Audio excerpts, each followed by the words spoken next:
Revhitiko chitsauko chokutanga.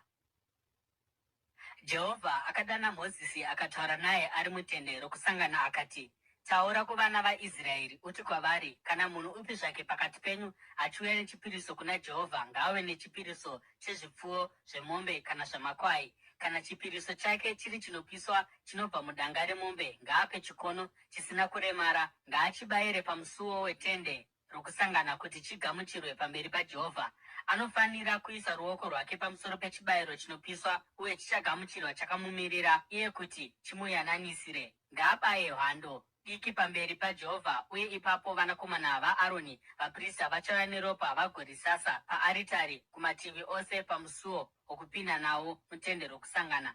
Anofanira kuvhiya chipiriso chinopiswa agochicheka kuita zvidimbu zvidimbu. Vanakomana vaAroni muprista vanofanira kuisa moto paaritari vagoronga huni pamoto. Ipapo vanakomana vaAroni vaprista vacharonga zvidimbu zvenyama zvichasanganisira musoro namafuta pamusoro pehuni dzinenge dzichipfuta paaritari. Anofanira kusuka nyama yomukati namakumbo nemvura, uye muprista agopisa zvose paaritari. Chipiriso chinopiswa chipiriso chinogadzirwa nomoto, chinonhuhwira zvinofadza kuna Jehovha. Kana chipiriso chiri chinopiswa chinobva muzvipfuwo, chiri chegwai kana chembudzi, anofanira kupa chikono chisina kuremara. Ngaachibayire parutivi rwearitari nechokumusoro pamberi paJehovha. Vanakomana vaAroni vaprista vagosasa ropa kumativi ose earitari. Anofanira kucheka nyama muzvidimbu, uye muprista achaironga pamwe chete nomusoro namafuta pamusoro pehuni dzinenge dzichipfuta paaritari. Anofanira kusuka nyama yomukati namakumbo nemvura, uye muprista anofanira kuuyisa zvose agozvipisa pamusoro pearitari. Chibayiro chinopiswa, chibayiro chakagadzirwa nomoto, chinonhuhwira zvinofadza kuna Jehovha.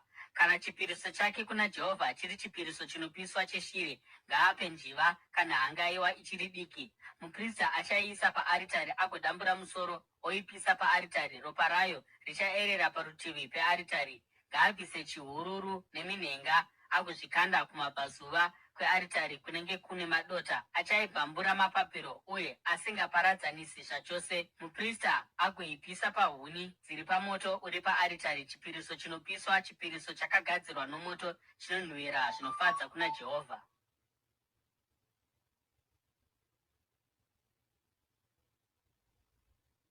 Revhitiko chitsauko chechipiri. Kana munhu achiuya kuna Jehovha nechipiriso chezviyo, chipiriso chake chinofanira kuva choupfu hwakatsetseka. Anofanira kudira mafuta pachiri agoisa zvinonhuhwira pamusoro pacho, agoenda nacho kuvanakomana vaAroni vaprista. Muprista achatora tsama youpfu hwakatsetseka namafuta pamwe chete nezvinonhuhwira agozvipisa sechikamu chechirangaridzo paaritari, chipiriso chakagadzirwa nomoto, chinonhuhwira zvinofadza kuna Jehovha. Zvimwe zvose zvinosara pazvipiriso zvezviyo ndezvaAroni navanakomana vake, chikamu chitsvene-tsvene chezvipiriso zvinoitirwa Jehovha nomoto. Kana akauya nechipiriso chezviyo zvakabikwa muchitofu, chinofanira kuva choupfu hwakatsetseka, makeke anenge aitwa asina mbiriso uye akasanganiswa namafuta, kana kuti makeke matete asina mbiriso akazorwa mafuta. Kana chipiriso chako chezviyo chakagadzirwa mugango, chinofanira kugadzirwa noupfu hwakatsetseka hwakasanganiswa namafuta pasina mbiriso. Unofanira kuchipfupfunyura ugodira mafuta pachiri. Ichi chipiriso chezviyo. Kana chipiriso chako chezviyo chakabikwa mugango, chinofanira kuva choupfu hwakatsetseka namafuta. Uye uuye nechipiriso chezviyo chakaitwa nezvinhu izvi kuna Jehovha, ugochipa kumuprista achachiendesa kuaritari. Muprista achatora kubva muchipiriso chezviyo chikamu chechirangaridzo agochipisa paaritari sechipiriso chinogadzirwa nomoto, chinonhuhwira zvinofadza kuna Jehovha. Zvinosara pazvipiriso zvezviyo ndezvaAroni navanakomana vake, chikamu chitsvene-tsvene chezvipiriso zvinoitirwa Jehovha nomoto. Zvipiriso zvose zvezviyo zvamunouya nazvo kuna Jehovha zvinofanira kugadzirwa pasina mbiriso, nokuti hamufaniri kupisa chero mbiriso kana uchi muchipiriso chinoitirwa Jehovha nomoto. Munokwanisa kuzviuyisa kuna Jehovha sechipiriso chezvirimwa zvamunotanga kukohwa, asi hazvifaniri kuuyiswa paaritari somunhuwi unonhuhwira zvinofadza. Rongai zvipiriso zvenyu zvose zvezviyo nomunyu Musasiya munyu wesungano yaMwari wenyu pazvipiriso zvenyu zvose zvezviyo. Muise munyu muzvipiriso zvenyu zvose zvezviyo. Kana uchiuyisa chipiriso chezviyo zvokutanga kuna Jehovha, upe hura dzezviyo zvitsva zvakakangwa pamoto uye zvakakuyiwa. Uise mafuta nezvinonhuhwira pazviri. Chipiriso chezviyo, muprista achapisa chikamu chechirangaridzo chezviyo zvakakuyiwa namafuta pamwe chete nezvose zvinonhuhwira sechipiriso chinoitirwa Jehovha nomoto.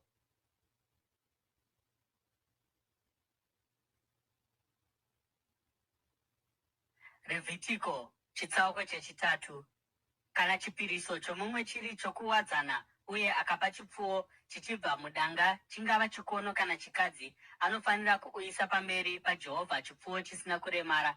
Anofanira kuisa ruoko rwake pamusoro pechibayiro chake agochibayira pamusuo weTende Rokusangana. Ipapo vanakomana vaAroni vaprista vachasasa ropa kumativi ose earitari. Kubva pachipiriso chokuwadzana anofanira kuuya nechipiriso chinoitwa nomoto kuna Jehovha, mafuta ose anofukidza ura kana akabatana nawo, itsvo mbiri namafuta ari pamusoro padzo, pedyo napachiuno, nezvinofukidza chiropa zvaachabvisa pamwe chete neitsvo. Ipapo vanakomana vaAroni vanofanira kuzvipisa paaritari pamusoro pechipiriso chinopiswa chinenge chichitsva pamoto, sechibayiro chinoitwa nomoto chinonhuhwira zvinofadza kuna Jehovha.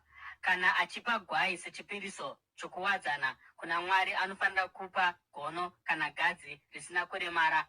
Kana achipa gwayana, anofanira kuriuyisa pamberi paJehovha. Anofanira kuisa ruoko rwake pamusoro pechibayiro chake agochiuraya pamberi peTende Rokusangana. Ipapo vanakomana vaAroni vachasasa ropa paaritari kumativi ose. Kubva pachipiriso chokuwadzana anofanira kuuya nechipiriso chinoitirwa Jehovha nomoto, mafuta acho ose, mafuta echimuswe chakakora chakadimurwa nechapamusana, ose mafuta akafukidza ura neakabatana nawo, itsvo mbiri namafuta ari padziri pedyo nechiuno nezvakafukidza chiropa, achazvibvisa pamwe chete neitsvo. Muprista achazvipisa paaritari sezvokudya, chipiriso chinoitwa kuna Mwari nomoto. Kana chipiriso chake chiri mbudzi, anofanira kuipa kuna Jehovha. Anofanira kuisa ruoko rwake pamusoro payo agoibayira pamberi peTende Rokusangana. Ipapo vanakomana vaAroni vachasasa ropa rayo paaritari kumativi ose. Kubva kune zvaanopa, anofanira kupa kuna Jehovha chipiriso ichi chakaitwa nomoto, mafuta ose anofukidza zvose zvomukati kana zvakabatana nazvo, itsvo mbiri namafuta ari padziri pedyo nechiuno neakafukidza chiropa, zvichabviswa pamwe chete neitsvo. Vaprista vachazvipisa paaritari sezvokudya, chipiriso chinoitwa nomoto chinonhuhwira zvinofadza. Mafuta ose ndeaJehovha. Uyu murayiro usingaperi kumarudzi achatevera. Kwose kwamuchagara hamufaniri kudya mafuta kana ropa.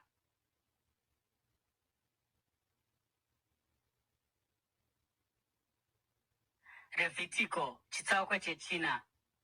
Jehovha akati kuna Mozisi, uti kuvana veIsraeri, kana munhu upi zvake akatadza nokusaziva akaita zvisingabvumirwi pamurayiro upi zvawo waJehovha, kana muprista akazodzwa akatadza akauyisa mhosva pamusoro pavanhu, anofanira kuuya kuna Jehovha nehando diki isina kuremara sechibayiro chechivi nokuda kwechivi chaakaita.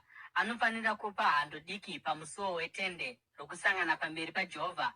Anofanira kuisa ruoko rwake pamusoro payo agoibaya pamberi paJehovha. Ipapo muprista akazodzwa achatora rimwe reropa rehando iyi agoritakura agopinda naro muTende Rokusangana. Anofanira kunyika munwe muropa agosasa rimwe racho kanomwe pamberi paJehovha pamberi pechidzitiro chenzvimbo tsvene. Muprista achatora rimwe ropa agoisa panyanga dzearitari ezvinonhuhwira zviri pamberi paJehovha muTende Rokusangana. Rimwe ropa rose acharidira mujinga mearitari ezvibayiro zvinopiswa pamusuo weTende Rokusangana. Achabvisa mafuta anofukidza zvose zvomukati kana akabatana nazvo, itsvo mbiri namafuta ari padziri pedyo nechiuno nezvakafukidza chiropa, achazvibvisa pamwe chete neitsvo, sokubviswa kunoitwa mafuta pahando inopiwa sechibayiro chokuwadzana. Ipapo muprista achazvipisa paaritari nezvipiriso zvinopiswa, asi dehwe rehando, nyama yose pamwe chete nomusoro namakumbo, ura zvomukati namazvizvi, zvinoreva kuti zvose zvehando, anofanira kuzvibudisa kunze kwemisasa panzvimbo yakacheneswa panorasirwa madota, agozvipisa pamoto wehuni padurunhuru. Kana ungano yose yaIsraeri ikatadza nokusaziva ikaita zvisingatenderwi pamirayiro ipi zvayo yaJehovha, kunyange ungano isingazivi kuti chii chakaitika, vose vane mhosva. Kana vakaziva chivi chavakaita, ungano ichapa hando diki sechipiriso chechivi vagouya nayo kuTende Rokusangana. Vakuru veungano vanofanira kuisa maoko avo pamusoro wehando pamberi paJehovha, uye hando ichabayiwa pamberi paJehovha. Ipapo muprista akazodzwa achatora rimwe ropa rehando agopinda naro muTende Rokusangana. Achanyika munwe wake muropa agorisasa pamberi paJehovha kanomwe pamberi pechidzitiro. Anofanira kuisa rimwe ropa panyanga dzearitari iri pamberi paJehovha muTende Rokusangana.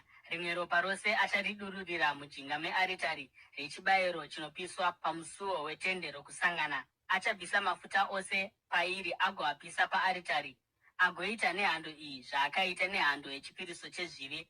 Nenzira iyi muprista anofanira kuvayananisira uye vacharegererwa. Ipapo achaenda nehando kunze kwomusasa agoipisa sokupisa kwaakaita hando yokutanga.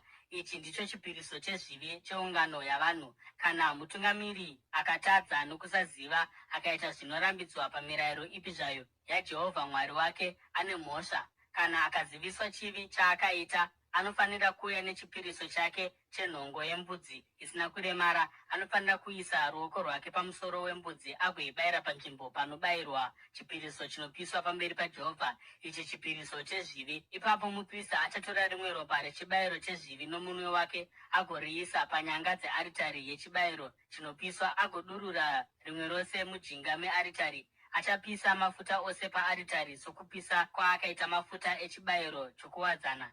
Nenzira iyi muprista achayananisira munhu pazvivi zvake uye acharegererwa. Kana nhengo yeungano yavanhu ikatadza nokusaziva uye ikaita zvisingabvumirwi mumurayiro upi noupi, ine mhosva. Kana akaziviswa chivi chaakaita, anofanira kuuya nechibayiro chake chechivi chaakaita, mbudzi hadzi isina kuremara. Anofanira kuisa ruoko rwake pamusoro wechibayiro chechivi agochiuraya panzvimbo yechipiriso chinopiswa. Ipapo muprista achatora rimwe ropa nomunwe wake agoriisa panyanga dzearitari yechibayiro chinopiswa, agodira rimwe ropa rose mujinga mearitari. Achabvisa mafuta ose sokubviswa kunoitwa mafuta pachibayiro chokuwadzana, uye muprista achazvipisa paaritari sezvinonhuhwira zvinofadza kuna Jehovha. Nenzira iyi muprista achamuyananisira uye acharegererwa. Kana akauya negwayana rechipiriso chake chezvivi, anofanira kuuya nesheshe isina kuremara. Anofanira kuisa ruoko rwake pamusoro waro agoribaya sechibayiro chezvivi panzvimbo inobayirwa chipiriso chinopiswa. Ipapo muprista achatora rimwe ropa racho nomunwe wake agoriisa panyanga dzearitari yechibayiro chinopiswa, agodurura rimwe ropa rose mujinga mearitari. Achabvisa mafuta ose sokubviswa kunoitwa mafuta pagwayana rechibayiro chokuwadzana, uye muprista achazvipisa paaritari pamusoro pezvipiriso zvinoitwa kuna Mwari nomoto. Nenzira iyi muprista achamuyananisira pachivi chaakaita uye acharegererwa.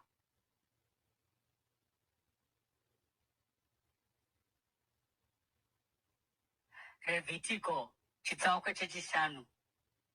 Kana munhu akatadza nokuti aramba kupa uchapupu, iye achinzi ape uchapupu pamusoro pezvaakaona kana zvaakanzwa, achava nemhosva. Kana kuti munhu akabata zvinhu zvipi zvazvo zvisina kuchena, zvingava zvitunha zvemhuka dzesango dzisina kuchena, kana mombe isina kuchena, kana zvipuka zvisina kuchena zvinofamba pavhu, kunyange asingazivi, atova asina kuchena uye ane mhosva. Kana kuti akabata zvisakachena zvavanhu, chinhu chipi zvacho chinoita kuti asava akachena, kunyange asingazivi, paanozviziva achava nemhosva. Kana kuti munhu asina kunyatsofungisisa akaita mhiko yokuti achaita chimwe chinhu, chingava chakanaka kana chakaipa, panyaya ipi zvayo, munhu yaanenge apika pamusoro payo asina kufungisisa, kunyange zvazvo asingazivi, paanozozviziva achava nemhosva. Kana munhu akava nemhosva pane chimwe chinhu chaizvozvi, anofanira kureurura nzira yaakatadza nayo, uye somuripo wechivi chaakaita anofanira kuuya kuna Jehovha negwayana sheshe kana mbudzana sechipiriso chechivi, uye muprista achamuyananisira chivi chake. Kana asingakwanisi kuuya negwayana, anofanira kuuya nenjiva 2 kana hangaiwa diki 2 kuna Jehovha somuripo wechivi chake, imwe somuripo wechivi, imwe sechipiriso chinopiswa. Anofanira kudziuyisa kumuprista, uyo achatanga kupa imwe yacho sechipiriso chechivi. Anofanira kumonyorora mutsipa wayo asingabvisi musoro zvachose. Achasasa rimwe ropa sechipiriso chezvivi kumativi earitari. Rimwe ropa rose rinofanira kudururwa mujinga mearitari. Ichi chipiriso chechivi. Ipapo muprista achapa chimwe chacho sechipiriso chinopiswa nenzira yakatarwa, agomuyananisira pachivi chaakaita, uye acharegererwa. Asi kana asingakwanisi kuuya nenjiva 2 kana hangaiwa diki 2, anofanira kuuya nechipiriso chezvivi zvake chiri chegumi cheefa youpfu hwakatsetseka sechipiriso chezvivi. Haafaniri kuisa mafuta kana zvinonhuhwira pazviri, nokuti chipiriso chechivi. Anofanira kuzviuyisa kumuprista, uyo achatora tsama sechikamu chechirangaridzo agozvipisa paaritari pamusoro pezvipiriso zvinoitirwa Jehovha nomoto. Ichi chipiriso chezvivi. Nenzira iyi muprista achamuyananisira pazvivi zvose zvaakaita, uye acharegererwa. Zvimwe zvose zvezvipiriso zvinosara zvichava zvomuprista, sezvinoitwa nezvipiriso zvezviyo.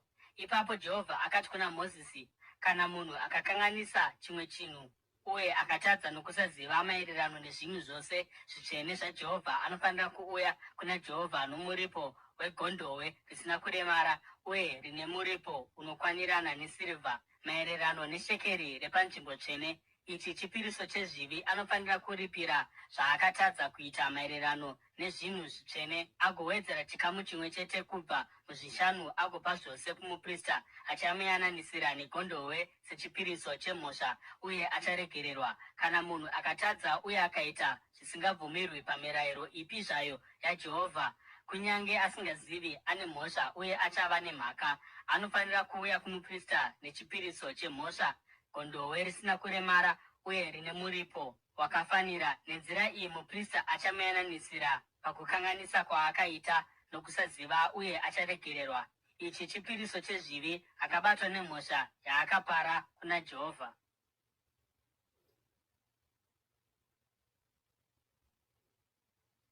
Revhitiko chitsauko 9. Jehovha akati kuna Mozisi, kana mumwe akatadza uye akasavimbika kuna Jehovha nokunyengedza muvakidzani wake pazvinhu zvaakachengeteswa, kana zvaakabatiswa, kana zvakabiwa, kana kuti akamubiridzira, kana kuti akawana nhumbi dzakarasika akareva nhema pamusoro padzo, kana kuti akapika nhema, kana kuti akaita chivi chipi zvacho chingaitwa navanhu, kana akatadza kudaro akava nemhosva, anofanira kudzosa zvaakaba kana zvaakatora nokumanikidza, kana kuti zvaakachengeteswa, kana kuti zvakarasika zvaakawana, kana kuti chipi zvacho chaakapupura nhema pamusoro pacho. Anofanira kudzorera zvakazara, owedzera chikamu chimwe chete kubva muzvishanu pazviri, agopa zvose kumuridzi pazuva raanouya nechipiriso chemhosva. Somuripo anofanira kuuyisa kumuprista, ndiko kuti kuna Jehovha, chipiriso chake chemhosva chegondobwe kubva mumakwai, risina kuremara uye rine mutengo unokwanirana. Nenzira iyi muprista achamuyananisira pamberi paJehovha, uye acharegererwa pane zvose zvaakaita zvakamuita kuti ave nemhosva. Jehovha akati kuna Mozisi, ipa Aroni navanakomana vake murayiro uyu kuti, iyi ndiyo mirayiro yechipiriso chinopiswa. Chipiriso chinopiswa chinofanira kuramba chiri pachoto paaritari usiku hwose kusvikira mangwanani, uye moto unofanira kuramba uchibvira paaritari. Ipapo muprista achapfeka hanzu dzake dzomucheka nebhurukwa rake romucheka pamuviri wake, uye achabvisa madota echipiriso chinopiswa nomoto paaritari agoaisa parutivi pearitari. Ipapo anofanira kubvisa nguo idzi, ogopfeka dzimwe, uye ogotora madota aya agoenda nawo kunze kwomusasa kunzvimbo yakacheneswa. Moto uri paaritari unofanira kuramba uchibvira, haufaniri kudzima. Mangwanani oga oga muprista anofanira kuwedzera huni agoronga chipiriso chinopiswa pamoto, agopisa mafuta ezvipiriso zvokuwadzana pairi. Moto unofanira kuramba uchibvira paaritari nguva dzose, uye haufaniri kudzima. Iyi ndiyo mirayiro yechipiriso chezviyo. Vanakomana vaAroni vanofanira kuuya nacho pamberi paJehovha, pamberi pearitari. Muprista anofanira kutora tsama youpfu hwakatsetseka namafuta pamwe chete nezvinonhuhwira zvose pachipiriso chezviyo, agopisa chikamu chechirangaridzo paaritari sezvinonhuhwira zvinofadza kuna Jehovha. Aroni navanakomana vake vachadya zvinosara zvacho, asi zvinofanira kudyiwa zvisina mbiriso panzvimbo tsvene. Vanofanira kuzvidyiwa muchivanze chetende rokusangana. Hazvifaniri kubikwa nembiriso. Ndazvipa kwavari sechikamu chezvibayiro zvinoitwa kwandiri nomoto, sechipiriso chezvivi nechipiriso chemhosva zvitsvene-tsvene. Munhurume wose wechizvarwa chaAroni anogona kuzvidya. Chikamu chake chaanofanira kugara achiwana pazvipiriso zvinopiwa kuna Jehovha nomoto kuzvizvarwa zvichatevera. Munhu wose achabata izvi achava mutsvene. Uye Jehovha akati kuna Mozisi, ichi ndicho chibayiro chaAroni navanakomana vake chavanofanira kuuyisa kuna Jehovha pazuva raanozodzwa: chegumi cheefa youpfu hwakatsetseka sechipiriso chezviyo chamazuva ose, hafu yacho namangwanani neimwe hafu manheru. Zvibikei namafuta mugango, muuye nazvo zvakasanganiswa zvakanaka. Mugouya nechipiriso chezviyo chakamedurwa-medurwa sezvinonhuhwira zvinofadza kuna Jehovha. Mwanakomana achamutevera somuprista akazodzwa achazvigadzira. Chikamu chamazuva ose chaJehovha uye chinofanira kupiswa chose. Zvose zvipiriso zvezviyo zvomuprista zvichapiswa chose, hazvifaniri kudyiwa. Jehovha akati kuna Mozisi, uti kuna Aroni navanakomana vake, iyi ndiyo mirayiro yechipiriso chechivi. Chipiriso chechivi chinofanira kubayiwa pamberi paJehovha panzvimbo inobayirwa chipiriso chinopiswa chitsvene-tsvene. Muprista anopa izvozvo achazvidya. Zvinofanira kudyirwa panzvimbo tsvene muchivanze chetende rokusangana. Chose chinogunzva nyama chichava chitsvene, uye kana rimwe ropa rikawira panguo, unofanira kuisukira panzvimbo tsvene. Hari yevhu inobikirwa nyama inofanira kuputswa, asi kana zvikabikwa mupoto yendarira, poto inofanira kukweshwa igosukurudzwa nemvura. Murume wose ari mumhuri yomuprista anogona kuidya, itsvene-tsvene. Asi chipiriso chechivi chipi nechipi chine ropa richauyisa mutende rokusangana kuti rizoyananisira munzvimbo tsvene hachifaniri kudyiwa, chinofanira kupiswa.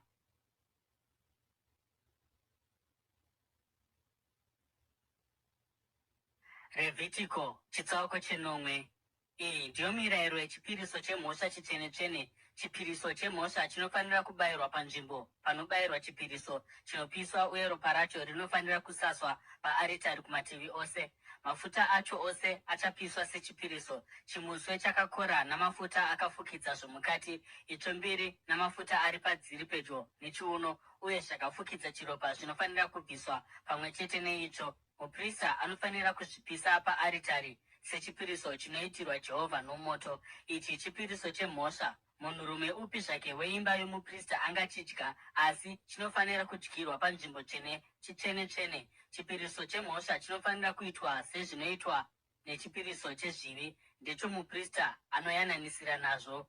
Muprista anopisa chipiriso chinopiswa chomunhu upi zvake anogona kuzvichengetera dehwe racho. Zvipiriso zvose zvezviyo zvinobikwa muchitofu kana zvinobikwa mugango kana muhari ndezvomuprista anozvipa. Uye zvipiriso zvose zvezviyo, zvingava zvakasangana namafuta kana zvakaoma, ndezvavanakomana vaAroni mumwe nomumwe zvakamuringana. Iyi ndiyo mirayiro yechipiriso chokuwadzana chinogona kupiwa nomunhu kuna Jehovha. Kana akachipa sechiratidzo chokuvonga, ipapo pamwe chete nechipiriso chokuvonga ichi anofanira kupa makeke echingwa chakabikwa chisina mbiriso, chakaiswa mafuta, makeke matete akabikwa pasina mbiriso, akazorwa mafuta, namakeke oupfu hwakatsetseka akanyatsokanywa akaiswa mafuta. Pamwe chete nechipiriso chake chokuwadzana chokuvonga anofanira kupa chipiriso chamakeke akabikwa nembiriso. Anofanira kuuya nemhando imwe neimwe sechipiriso. Chikamu chinopiwa kuna Jehovha ndezvomuprista anosasa ropa nezvipiriso zvokuwadzana. Nyama yechipiriso chake chokuwadzana chokuvonga inofanira kudyiwa musi wainopiwa. Haafaniri kusiya imwe kusvikira mangwana. kana chipiriso chake chiri chemhiko kana kuti chiri chipiriso chokungopawo, chibayiro ichocho chichadyiwa musi wachinopiwa, asi chinhu chose chinosara chinogona kudyiwa musi unotevera. Nyama yose yechibayiro inosara kusvikira zuva rechitatu inofanira kupiswa. Kana nyama yechipiriso chokuwadzana ikadyiwa nomusi wechitatu, haingazogamuchirwi. Hazvingagamuchirwi panzvimbo yomunhu anenge azvipa, nokuti hazvina kuchena. Munhu achadya chikamu chipi chazvo achava nemhosva yacho. Nyama inogunzva chisina kucheneswa haifaniri kudyiwa, inofanira kupiswa. Kana iri imwe nyama munhu wose akacheneswa anogona kuidya. Asi kana munhu asina kuchena akadya nyama iyi yokuwadzana yaJehovha, munhu iyeye anofanira kubviswa pakati pavanhu vokwake. Kana munhu akabata chinhu chisina kuchena, kunyange kusachena kwavanhu, kana mhuka isina kuchena, kana chose chisina kuchena, chinhu chinonyangadza, uye akazodya nyama ipi yechipiriso chokuwadzana chaJehovha, munhu iyeye anofanira kubviswa pakati pavanhu vokwake. Jehovha akati kuna Mozisi, uti kuvana veIsraeri, musadya mafuta api zvawo emombe, makwai kana mbudzi, mafuta echipfuwo chinenge chawanikwa chakafa kana chabvamburwa nezvikara zvesango anogona kushandiswa pana mamwe mabasa, asi hamufaniri kuadya. Munhu wose anodya mafuta emhuka inoitwa nayo chipiriso chinoitirwa Jehovha nomoto anofanira kubviswa pakati pavanhu vokwake. Kwose kwose kwamunogara hamufaniri kudya ropa reshiri kana mhuka ipi zvayo. Kana munhu upi zvake akadya ropa, munhu iyeye anofanira kubviswa pakati pavanhu vokwake. Jehovha akati kuna Mozisi, uti kuvana veIsraeri, munhu wose anouya nechipiriso chokuwadzana kuna Jehovha anofanira kuuya nechikamu chacho sechibayiro kuna Jehovha. Namaoko ake anofanira kuuya nechipiriso chinoitirwa Jehovha nomoto. Anofanira kuuya namafuta pamwe chete nechityu, agoninira chityu kuna Jehovha sechipiriso chokuninira. Muprista achapisa mafuta paaritari, asi chityu ndechaAroni navanakomana vake. Munofanira kupa bandauko rorudyi pazvipiriso zvenyu zvokuwadzana kumuprista somugove wakewo. Mwanakomana waAroni anopa ropa namafuta echipiriso chokuwadzana achatora bandauko rorudyi somugove wake kubva kuzvipiriso zvokuwadzana zvavana veIsraeri. Ndatora chityu chinoninirwa nebandauko rinouyiswa ndikazvipa kuna Aroni muprista navanakomana vake somugove wavo wavanofanira kugara vachiwana kubva kuvaIsraeri. Uyu ndio mugove wezvibayiro zvinoitirwa Jehovha nomoto zvakapiwa kuna Aroni navanakomana vake pazuva ravakagadzwa kuti vashumire Jehovha savaprista. Pazuva ravakazodzwa, Jehovha akarayira kuti vaIsraeri vape izvi kwavari somugove wavanofanira kugara vachiwana kuzvizvarwa zvichatevera. Zvino iyi ndiyo mirayiro yezvipiriso zvinopiswa: chipiriso chezviyo, chipiriso chechivi, chipiriso chemhosva, chipiriso chokugadzwa nechipiriso chokuwadzana, zvakapiwa Mozisi naJehovha pagomo reSinai pazuva raakarayira vaIsraeri kuti vauye nezvipiriso kuna Jehovha mugwenga reSinai.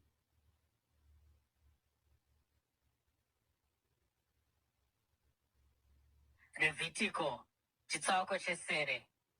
Jehovha akati kuna Mozisi, uya naAroni navanakomana vake nguo dzavo, mafuta okuzodza nawo, hando yechipiriso chechivi, makondobwe maviri nedengu rine chingwa chisina mbiriso, ugounganidza ungano yose pamusuo weTende Rokusangana. Mozisi akaita sezvaakaudzwa naJehovha, uye ungano ikaungana pamusuo weTende Rokusangana. Mozisi akati kuungano, izvi ndizvo zvarayirwa naJehovha kuti zviitwe. Ipapo Mozisi akauya naAroni navanakomana vake mberi akavashambidza nemvura. Akapfekedza Aroni nguo akamusunga bhanire, akamupfekedza jasi uye akamupfekedza efodhi. Akasungirawo efodhi paari nendaza yakanga yakasonwa nounyanzvi, saka yakasungirirwa paari. Akaisa chidzitiro chepachipfuva paari uye akaisa Urimi neTumimi pachidzitiro chepachipfuva. Ipapo akaisa nguwani pamusoro waAroni, nechemberi akaisa wendefa regoridhe, iyo korona tsvene, sezvakanga zvarayirwa Mozisi naJehovha. Ipapo Mozisi akatora mafuta okuzodza akazodza tabhenakeri nezvose zvakanga zvirimo, naizvozvo akazvitsaura. akasasa mamwe mafuta paaritari kanomwe, achizodza aritari nemidziyo yayo yose, nedhishi nechigadziko charo kuti azvitsaure. Akadurura mamwe mafuta okuzodza pamusoro waAroni, akamuzodza achimutsaura. Ipapo akauya navanakomana vaAroni mberi, akavapfekedza nguo, akavasunga zviuno namabhanire, akavapfekedza nguwani mumusoro sezvakarayirwa Mozisi naJehovha. Akazouya nehando yechipiriso chechivi, Aroni navanakomana vake vakaisa maoko avo pamusoro wayo. Mozisi akabaya hando, akatora rimwe ropa rayo akariisa panyanga dzose dzearitari kuti achenese aritari. Akadurura rimwe ropa rose mujinga mearitari, naizvozvo akaitsaura kuti aiyananisire. Mozisi akatora mafuta ose akanga akafukidza nhengo dzomukati, akanga akafukidza chiropa neitsvo mbiri namafuta adzo, akazvipisa paaritari. Asi hando nedehwe rayo nenyama nezvomukati akazvipisa kunze kwomusasa sezvakarayirwa Mozisi naJehovha. Akauya zvino negondobwe sechipiriso chinopiswa. Aroni navanakomana vake vakaisa maoko avo pamusoro waro. Ipapo Mozisi akauraya gondobwe, akasasa ropa raro paaritari kumativi ose. Akacheka gondobwe kuita zvidimbu uye akapisa musoro, zvidimbu namafuta. Akasuka ura namakumbo nemvura uye akapisa gondobwe rose paaritari sechipiriso chinopiswa chinonhuhwira zvinofadza, chipiriso chinoitirwa Jehovha nomoto, sezvakarayirwa Mozisi naJehovha. Akauya zvino nerimwe gondobwe rokugadza, uye Aroni navanakomana vake vakaisa maoko avo pamusoro waro. Mozisi akauraya gondobwe, akatora rimwe ropa raro akariisa pamucheto wenzeve yaAroni yokurudyi, napamunwe wake woruoko rwokurudyi, napagunwe guru retsoka yake yokurudyi. Mozisi akauyawo navanakomana vaAroni mberi, akaisa ropa pamucheto wezasi wenzeve dzavo dzokurudyi, paminwe mikuru yamaoko avo okurudyi, napazvigunwe zvikuru zvamakumbo avo okurudyi. Akasasa ropa paaritari kumativi ose.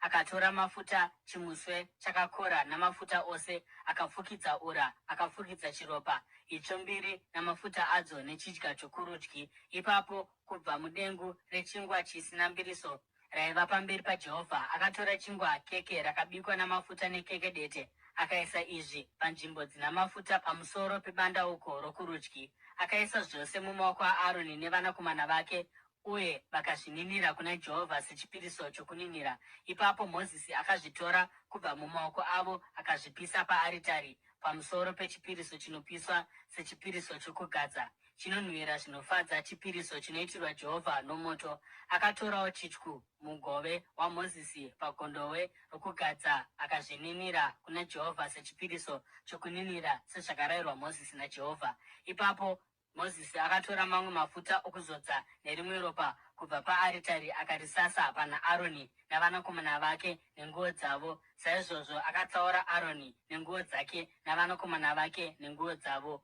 Ipapo Mozisi akati kuna Aroni navanakomana vake, bikai nyama pamusuo weTende Rokusangana mugoidyira ipapo nechingwa chomudengu rezvipiriso zvokugadzwa, sezvandakarayira ndichiti, Aroni navanakomana vake vanofanira kuchidya. Ipapo mugopisa zvose zvasara panyama nechingwa. Musabva pamusuo weTende Rokusangana kwamazuva 8 kusvikira mazuva okugadzwa kwenyu apera, nokuti kugadzwa kwenyu kuchapedza mazuva 8. Zvaitwa nhasi zvakarayirwa naJehovha kuti akuyananisirei. Munofanira kugara pamusuo weTende Rokusangana usiku namasikati kwamazuva 8, mugoita zvinoda Jehovha kuti musafe, nokuti ndizvo zvandarayirwa. Saka Aroni navanakomana vake vakaita zvose zvakarayirwa naJehovha kubudikidza naMozisi.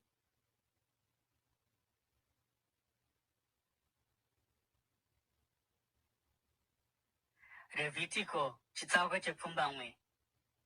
Pazuva rorusere Mozisi akadana Aroni navanakomana vake navakuru veIsraeri, akati kuna Aroni, tora hando diki yechipiriso chako chechivi negondobwe rechipiriso chako chinopiswa, zvose zvisina kuremara, ugouya nazvo kuna Jehovha. Uti kuvana veIsraeri, torai nhongo yembudzi yechipiriso chechivi, mhuru negwayana, zvose zvine gore uye zvisina kuremara sechipiriso chinopiswa. nehando negondobwe zvechipiriso chokuwadzana kuti mubayire pamberi paJehovha pamwe chete nechipiriso chezviyo chakasanganiswa namafuta, nokuti nhasi Jehovha achazviratidza kwamuri. Vakatora zvinhu zvakarayirwa naMozisi vakaenda nazvo mberi kwetende rokusangana, uye ungano yose ikauya ikamira pamberi paJehovha. Ipapo Mozisi akati, izvi ndizvo zvakarayirwa naJehovha kuti muite, kuti kubwinya kwaJehovha kugoratidzwa kwamuri. Mozisi akati kuna Aroni, uya kuaritari ugobayira chipiriso chako chechivi mune chipiriso chako chinopiswa ugozviyananisira iwe navanhu. Bayira chipiriso chavanhu ugovayananisira sezvakarayirwa naJehovha. Saka Aroni akauya kuaritari akabaya mhuru sechipiriso chechivi chake. Vanakomana vake vakauya neropa kwaari, akanyika munwe wake muropa akariisa panyanga dzearitari. Rimwe ropa rose akaridururira mujinga mearitari. Akapisa mafuta itsvo namafuta akafukidza chiropa kubva pachipiriso chechivi paaritari, sezvakarayirwa Mozisi naJehovha. Nyama nedehwe akazvipisa kunze kwomusasa. Ipapo akabaya chipiriso chinopiswa, uye vanakomana vake vakamutambidza ropa akarisasa paaritari kumativi ose. Vakamutambidza chipiriso chinopiswa chidimbu nechidimbu zvichisanganisira musoro, akazvipisa paaritari. Akasuka ura namakumbo akazvipisa pamusoro pechipiriso chinopiswa paaritari. Ipapo Aroni akauya nechipiriso chavanhu, akatora mbudzi yechipiriso chavanhu chechivi, akaiuraya uye akaipa sechipiriso chechivi sezvaakaita neyokutanga. Akauya nechipiriso chinopiswa akachipa nenzira yakatarwa. Akauyawo nechipiriso chezviyo, akatora tsama yacho akaipisa paaritari achiwedzera pachipiriso chinopiswa mangwanani. Akabaya hando negondobwe sechipiriso chokuwadzana chavanhu. Vanakomana vake vakamutambidza ropa akarisasa paaritari kumativi ose. Asi mafuta ehando neegondobwe, chimuso chakakora, fukidziro yamafuta, itsvo nezvinofukidza chiropa, izvi vakazviisa pazvityu. Aroni akapisa mafuta paaritari. Aroni akaninira zvityu nebandauko rokurudyi pamberi paJehovha sechipiriso chokuninira, sokurayirwa kwaMozisi. Ipapo Aroni akasimudzira maoko ake kuvanhu akavaropafadza. Apedza kubayira chipiriso chechivi, chipiriso chinopiswa nechipiriso chokuwadzana, akaburuka pasi. Mozisi naAroni vakapinda mutende rokusangana. Pavakabuda vakaropafadza vanhu, uye kubwinya kwaJehovha kukaonekwa navanhu vose. Moto wakabuda kubva pamberi paJehovha ukapisa chipiriso chinopiswa namafuta paaritari. Vanhu vose pavakazviona vakadanidzira nomufaro, uye vakawira pasi nezviso zvavo.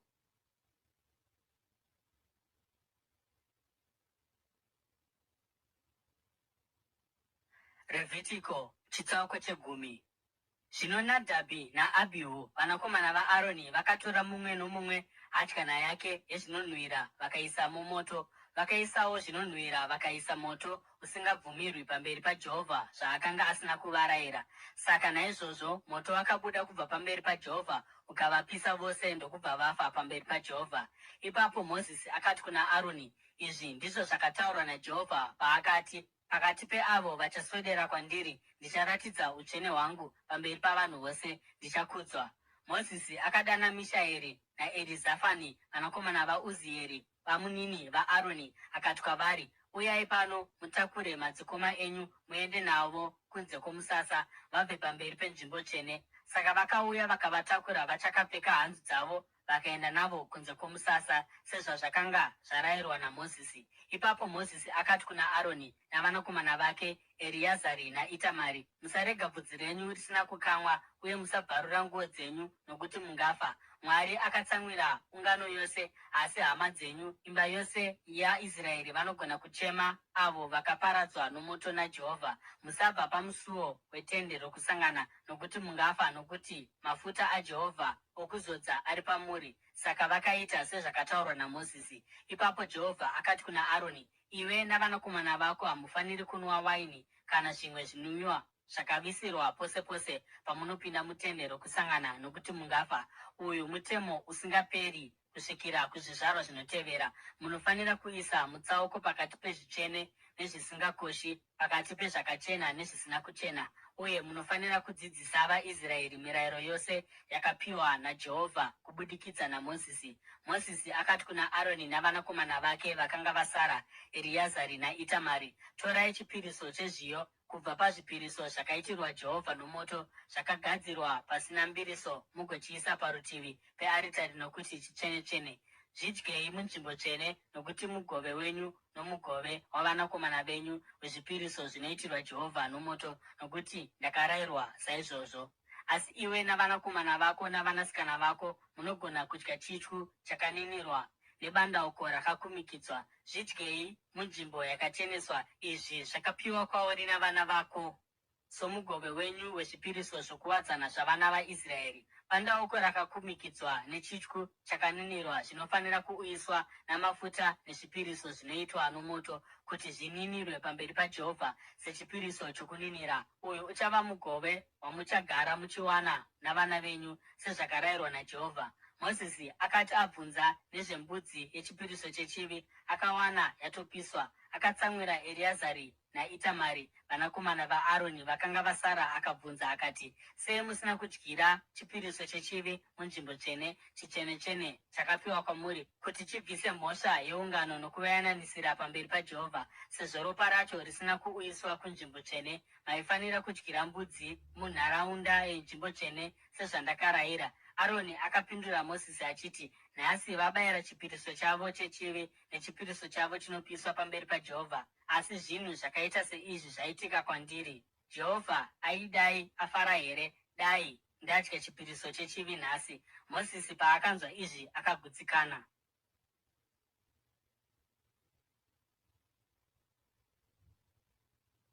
Revhitiko chitsauko che11.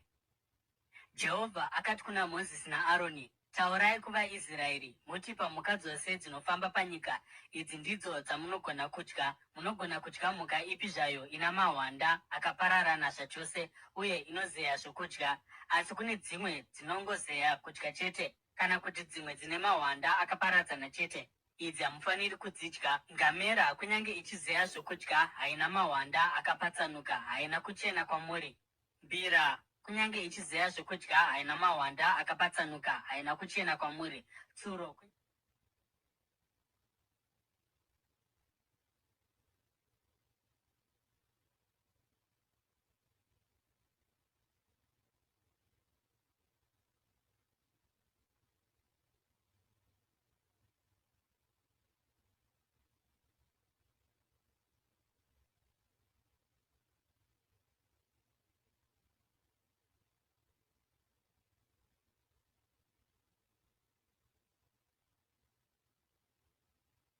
kunyange ichizeya zvokudya haina mahwanda akapatsanuka, haina kuchena kwamuri. Nguruve kunyange ine mahwanda akapatsanuka, haizeyi zvokudya, haina kuchena kwamuri. Hamufaniri kudya nyama yazvo kana kubata zvitunha zvazvo, hazvina kuchena kwamuri. Pazvisikwa zvose zvinogara mumvura yamakungwa nenzizi munogona kudya dzose dzine zvimbi namakwati, asi zvipuka zvose zvomugungwa kana munzizi zvisina zvimbi kana makwati, kunyange pakati pezvinouya samatutu kana pakati pezvose zvisikwa zvinorarama mumvura, zvinonyangadza kwamuri. Uye sezvo zvichinyangadza kwamuri, hamufaniri kudya nyama yazvo, uye hamufaniri kusema zvitunha zvazvo. Chose chinhu chinorarama mumvura chisina zvimbi namakwati chinonyangadza kwamuri. Idzi ndidzo shiri dzamunofanira kusema, uye musadzidya nokuti dzinonyangadza kwamuri: gondo, gora, chapungu, njerere, marudzi ose oruvangu rutema, marudzi ose amakunguo, marudzi ose amazizi, shiri yegungwa namarudzi ose oruvango, nezizi duku, nekanyurura hove, nezizi guru, nejichidza, nekondo, negora, neshuramurove, namarudzi ose ekondo, nemhupupu, nechiremwa-remwa. Zvose zvipukana zvinobhururuka zvinofamba namakumbo mana zvinonyangadza kwamuri. Kunyange zvakadaro, kunewo zvimwe zvipuka zvine mapapiro zvinofamba namakumbo mana zvamunogona kudya, izvo zvine makumbo akabatanidzwa okukwakuka nawo. Pakati pezvizvi munogona kudya marudzi ose emhashu, namarudzi ose emakurwe, namarudzi ebambamukota. Asi zvimwe zvose zvipukana zvine mapapiro zvine makumbo mana munofanira kuzvisema. Musazvisvibisa nezvivi. Ani naani anobata zvitunha zvazvo achava akasviba kusvikira manheru. Ani naani achanhonga chimwe chezvitunha zvazvo anofanira kusuka nguo dzake, uye achava akasviba kusvikira manheru. Mhuka yose yose ina mahwanda akapararana asi isina kunyatsopararana, isingazeyi kudya haina kuchena kwamuri. Ani nani anobata chitunha chayo achava asina kuchena. Pamhuka dzose dzinofamba namakumbo mana, idzo dzine tsoka dzakafara hadzina kuchena kwamuri. Ani nani anobata chitunha chadzo achava akasviba kusvikira manheru. Ani nani achanhonga zvitunha zvadzo anofanira kusuka nguo dzake, uye achava akasviba kusvikira manheru. Hadzina kuchena kwamuri pamhuka dzinokambaira panyika idzi. Hadzina kuchena kwamuri chidembo, konzo namarudzi ose egwavava, chifurira namarudzi ose amadzvinyu, dhambakura nerwaivhi. Pane zvose zvinokambaira panyika izvi hazvina kuchena kwamuri. Ani nani anozvibata kana zvafa achava akasviba kusvikira manheru. Kana chimwe chazvo chikafa chikawira pamusoro pechimwe chinhu, chinhu ichocho hazvinei kuti chinoshandiswei, chinova chisina kuchena, kunyange chakagadzirwa nomuti, mucheka, dehwe kana saga. Chiisei mumvura, chichava chisina kuchena kusvikira manheru, iye ipapo chichava chakachena. Kana chimwe chazvo chikawira muhari yevhu, zvose zviri mairi zvichava zvisina kuchena, uye munofanira kuputsa hari yacho. Chokudya chipi zvacho chinogona kudyiwa asi chine mvura pachiri, yabva muhari iyoyo chichava chisina kuchena, uye kana chipi zvacho chinganwirwa kubva imomo hachina kuchena. Chose chinhu chinowirwa nechitunha chazvo chinova chisina kuchena. Choto kana hari yokubikira zvinofanira kuputswa, hazvina kuchena, uye munofanira kuzvibata sezvisina kuchena. Asi chitubu kana tsime rokuchera mvura zvinoramba zvakachena. Asi ani nani anobata chimwe chezvitunha izvi achava asina kuchena. Kana chitunha chikawira pambeu ipi zvayo inofanira kudyarwa, inoramba yakachena. Asi kana mvura yaiswa pambeu uye chitunha chikawira pairi, inova isina kuchena kwamuri. Kana mhuka yamunobvumirwa kudya ikafa yoga, munhu wose achabata mutumbi wayo achava asina kuchena kusvikira manheru. Munhu wose achadya imwe nyama yacho anofanira kusuka nguo dzake agova asina kuchena kusvikira manheru. Chisikwa chose chinokambaira panyika chinonyangadza, hachifaniri kudyiwa. Hamufaniri kudya chisikwa chipi zvacho chinokambaira panyika, chingava chinofamba nedumbu kana chinofamba namakumbo mana kana namakumbo akawanda, chinonyangadza. Musazvisvibisa nechimwe chezvisikwa izvi, musazvisvibisa nazvo kana nokuda kwazvo. Ndini Jehovha Mwari wenyu. Tsaurei mugova vatsvene, nokuti ndiri mutsvene. Musazvisvibisa nechipuka chipi zvacho chinofamba-famba pasi. Ndini Jehovha akakubudisai muIjipiti kuti ndive Mwari wenyu. Saka ivai vatsvene, nokuti ndiri mutsvene. Ndiyo mitemo iri maererano nemhuka, shiri, zvipenyu zvose zvinofamba mumvura, nezvipuka zvose zvinofamba panyika. Munofanira kuisa mutsauko pakati pezvisina kuchena nezvakachena, pakati pezvisikwa zvipenyu zvinogona kudyiwa nezvisingagoni kudyiwa.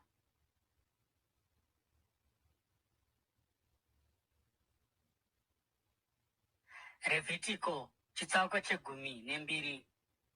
Jehovha akati kuna Mozisi, uti kuvaIsraeri, mukadzi akava napamuviri akabereka mwanakomana, achava asina kuchena kwamazuva manomwe, sezvaanova asina kuchena paanoenda kumwedzi. Pazuva rorusere mukomana uyo anofanira kudzingiswa. Zvino mukadzi anofanira kumirira mazuva 33 kuti acheneswe. Pakubuda ropa kwake haafaniri kubata chinhu chipi zvacho chitsvene kana kusvika kunzvimbo tsvene kusvikira mazuva okucheneswa kwake apera. Kana akabereka mwanasikana kwevhiki 2, mukadzi achava asina kuchena sepaanoenda kumwedzi. Ipapo anofanira kumira mazuva 66 kuti acheneswe kubva pakubuda ropa. Kana mazuva okucheneswa nokuda kwomwanakomana kana mwanasikana apera, anofanira kuuya kumuprista pamusuo weTende Rokusangana negwayana rine gore rimwe chete sechipiriso chinopiswa, nehangaiwa diki kana njiva yechipiriso chechivi. Achazvibayira pamberi paJehovha kuti agomuyananisira. Achava akacheneswa kubva pakubuda ropa kwake. Iyi ndiyo mirayiro yomukadzi anobatsirwa nomwanakomana kana mwanasikana. Kana asingakwanisi kuuya negwayana, anofanira kuuya nenjiva 2 kana hangaiwa diki, imwe yechipiriso chinopiswa, imwe yechipiriso chechivi. Nenzira iyi muprista achamuyananisira uye achava akachena.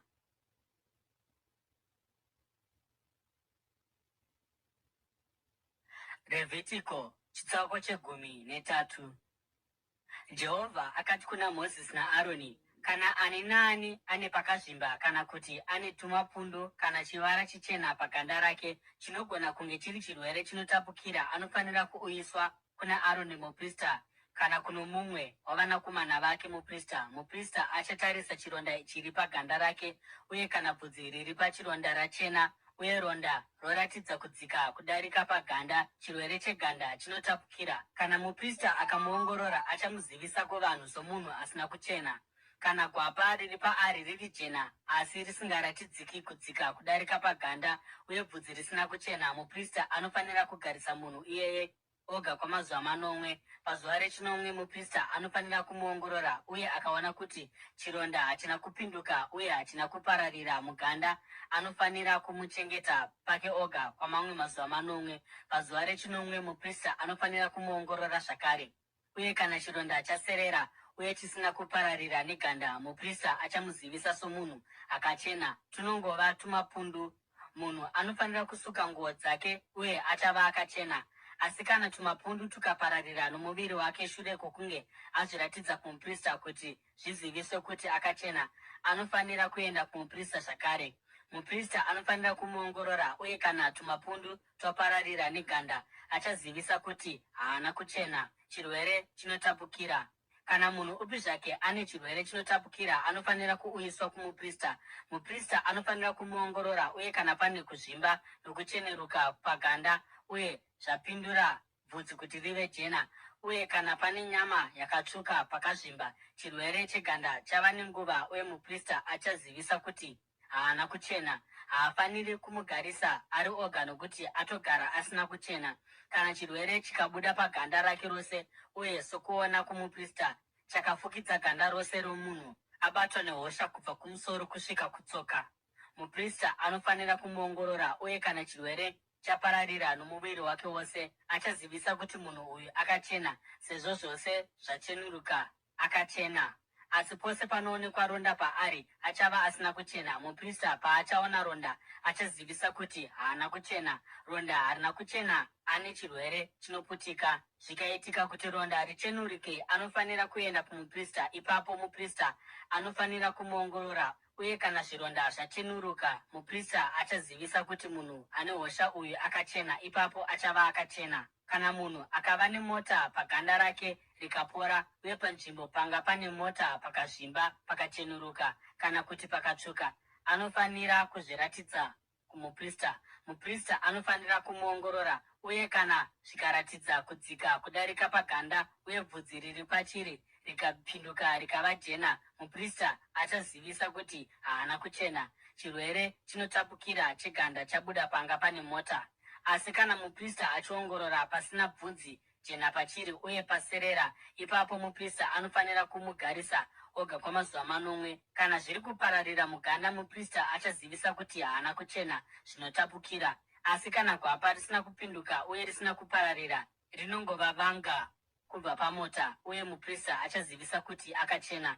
Kana munhu akatsva paganda uye akabuda gwapa dzvuku kana rakachenuruka paronda rokutsva, muprista anofanira kutarisa gwapa, uye kana bvudzi riri pariri rapinduka rikava jena uye zvakadzika kudarika ganda, chirwere chinotapukira cheganda chabuda pakatsva.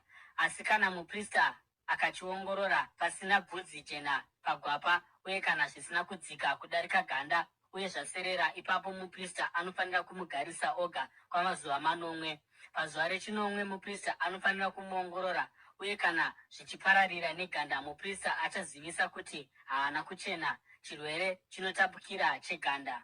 Asi kana gwapa rikasapinduka uye risina kupararira neganda, asi raserera, kuzvimba kunobva pakutsva, uye muprista achazivisa kuti akachena, rinongova vanga rinobva pakutsva.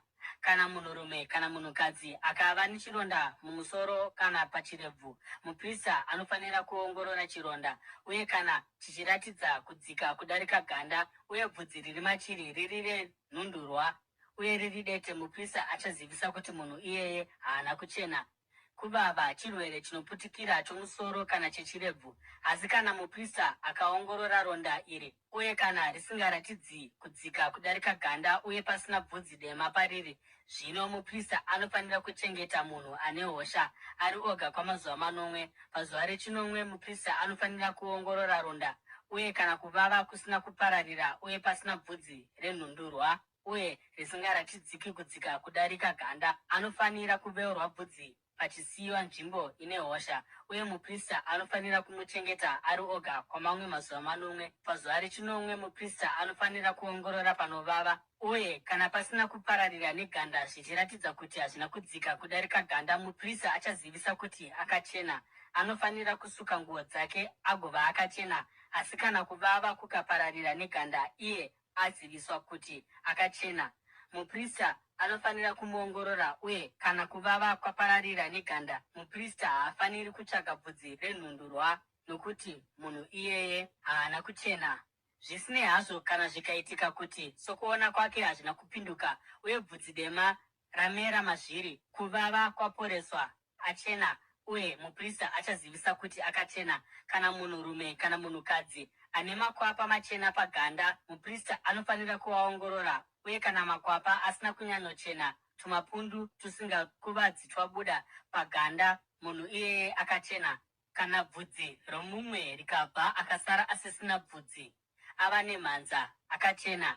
Kana akabva bvudzi pauma uye akasara ava nemhanza, akachena. Asi kana ane chironda chichena chakatsvukuruka pamhanza yake kana pauma, chirwere chinotapukira chabuda pamusoro pake kana pauma, muprista anofanira kumuongorora, uye kana kuzviva kuri pamusoro pake kana pamhanza kwakatsvukuruka nokuchena sechirwere chinotapukira cheganda, murume iyeye arwara uye haana kuchena. Muprista anofanira kuzivisa kuti haana kuchena nokuda kwechironda chiri pamusoro wake. Munhu ane chirwere chinotapukira ichi anofanira kupfeka nguo dzakabvaruka, osiya bvudzi rake risina kukamwa, ofukidza chikamu chepasi cheuso hwake, odanidzira achiti, handina kuchena, handina kuchena.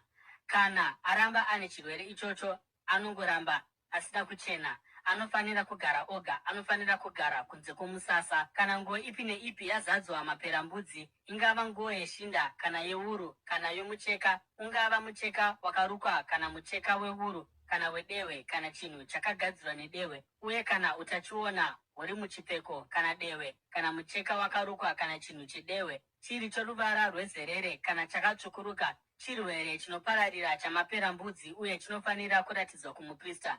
Muprista anofanira kuchiongorora agochengeta chinhu chacho pacho choga kwamazuva manomwe. Pazuva rechinomwe anofanira kuchiongorora, uye kana maperembudzi apararira muchipfeko kana nguo yakarukwa, zvisinei kuti chinoshandiswei, chirwere chinoparadza chamaperembudzi, chinhu ichocho hachina kuchena.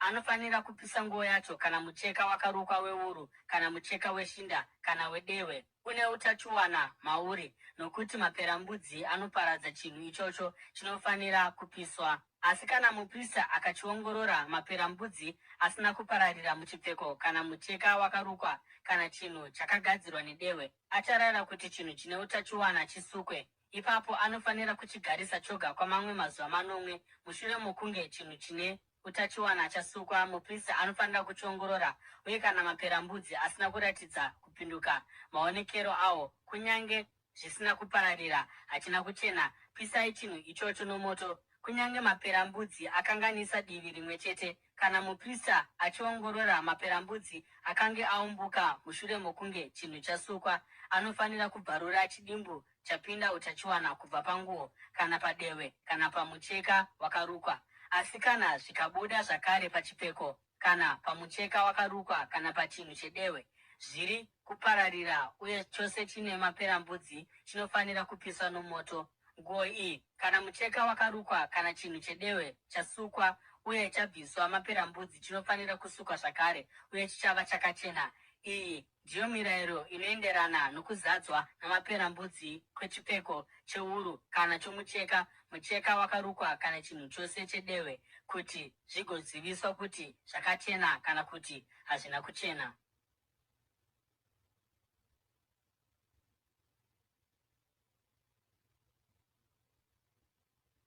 Revhitiko chitsauko 14. Jehovha akati kuna Mozisi, iyi ndiyo mirayiro yomunhu ane chirwere panguva yake yokucheneswa kana auyiswa kumuprista. Muprista anofanira kuenda kunze kwomusasa agonomuongorora. Kana munhu aporeswa kubva kumaperembudzi, muprista acharayira kuti shiri 2 mhenyu dzakachena nedanda romusidhari nomucheka mutsvuku nehisopi zviuyiswe kuti acheneswe. Ipapo muprista acharayirwa kuti imwe yeshiri idzi iurayiwe pamusoro pemvura yakachena muhari yevhu. Anofanira zvino kutora shiri mhenyu oinyika pamwe chete nedanda romusidhari, mucheka mutsvuku nehisopi muropa reshiri yaurayiwa pamusoro pemvura yakachena. Achasasa uyo anofanira kucheneswa kubva kuchirwere chamaperembudzi kanomwe agozivisa kuti akachena. Ipapo anofanira kuregera shiri mhenyu ichienda musango. Munhu anofanira kucheneswa anofanira kusuka nguo dzake agoveura bvudzi rake rose agoshamba nemvura. Ipapo achava akacheneswa. Mushure maizvozvi anogona kuuya mumusasa, asi anofanira kugara kunze kwetende rake kwamazuva 9. Pazuva rechinomwe anofanira kuveura bvudzi rake rose. Anofanira kuveura musoro wake, ndebvu dzake, tsiye dzake nerimwe bvudzi rake rose. Anofanira kusuka nguo dzake agozvishambidza nemvura, uye achava akachena. Pazuva rorusere anofanira kuuya namakwayana 2 amakondobwe nesheshe imwe chete, dzose dzine gore dzisina kuremara, pamwe chete nezvikamu 3 kubva mu10 zveefa zvoupfu hwakatsetseka hwakasanganiswa namafuta sechipiriso chezviyo, nerogi imwe chete yamafuta. Muprista achazivisa kuti akachena. Anofanira kuuya nouya anofanira kucheneswa nezvipiriso zvake pamberi paJehovha pamusuo weTende Rokusangana. Ipapo muprista anofanira kutora gwayana rimwe chete gono agoripa sechipiriso chemhosva, pamwe chete nerogi ramafuta. Achazvininira pamberi paJehovha sechipiriso chokuninira. Anofanira kubaya gwayana panzvimbo tsvene, apo panobayirwa chipiriso chezvivi nechipiriso chinopiswa, sezvakaita chipiriso chezvivi. Chipiriso chemhosva ndechomuprista, chitsvene-tsvene. Muprista anofanira kutora rimwe ropa rechipiriso chemhosva agoriisa pamucheto wenzeve yokurudyi yomunhu anocheneswa, pamunwe wake mukuru wokuruoko rwokurudyi, uye napachigunwe chikuru chetsoka yake yokurudyi. Ipapo muprista achatora imwe rogi yamafuta agodira muchanza choruoko rwake rworuboshwe, agonyika munwe wake wokutendeka nawo wokurudyi namafuta ari muchanza choruoko rwake, agosasa mamwe acho nomunomwe kanomwe pamberi paJehovha. Muprista achaisa mamwe mafuta anosara muchanza panzeve yokurudyi youyo anofanira kucheneswa, pamunwe mukuru woruoko rwake rwokurudyi nepachigunwe chikuru chegumbo rake rokurudyi, pamusoro peropa rechipiriso chemhosva. Mamwe mafuta ose ari muchanza make muprista achaaisa pamusoro pauyo achada kucheneswa, agomuyananisira pamberi paJehovha. Ipapo muprista achabayira chipiriso chechivi agoyananisira uyo anofanira kucheneswa kubva pakusachena kwake. Mushure maizvozvo muprista achabaya chipiriso chinopiswa agochipa paaritari pamwe chete nechipiriso chezviyo, agomuyananisira uye achava akachena. Asi kana ari murombo asingakwanisi kuuya naizvozvi, anofanira kutora gwayana gono sechipiriso chemhosva kuti aninire, agomuyananisira pamwe chete nechikamu chimwe chete kubva mu10 cheefa youpfu hwakatsetseka hwakasangana namafuta sechipiriso chezviyo, zvikamu 2 kubva mu3 zverogi ramafuta, njiva 2 kana hangaiwa 2 dzaanokwanisa kuuya nadzo, imwe yechipiriso chechivi neimwe yechipiriso chinopiswa. Pazuva rorusere anofanira kuzviuyisa kumuprista pamusuo weTende Rokusangana pamberi paJehovha kuti acheneswe. Muprista anofanira kutora gwayana rechipiriso chemhosva nerogi ramafuta agozvininira pamberi paJehovha sechipiriso chokuninira. Achabaya gwayana rechipiriso chemhosva agotora rimwe ropa raro agoriisa panzeve yokurudyi yomunhu anoda kucheneswa, pamunwe mukuru woruoko rwokurudyi napachigunwe chikuru chepagumbo rokurudyi. Muprista achadira mamwe mafuta muchanza choruoko rwake rworuboshwe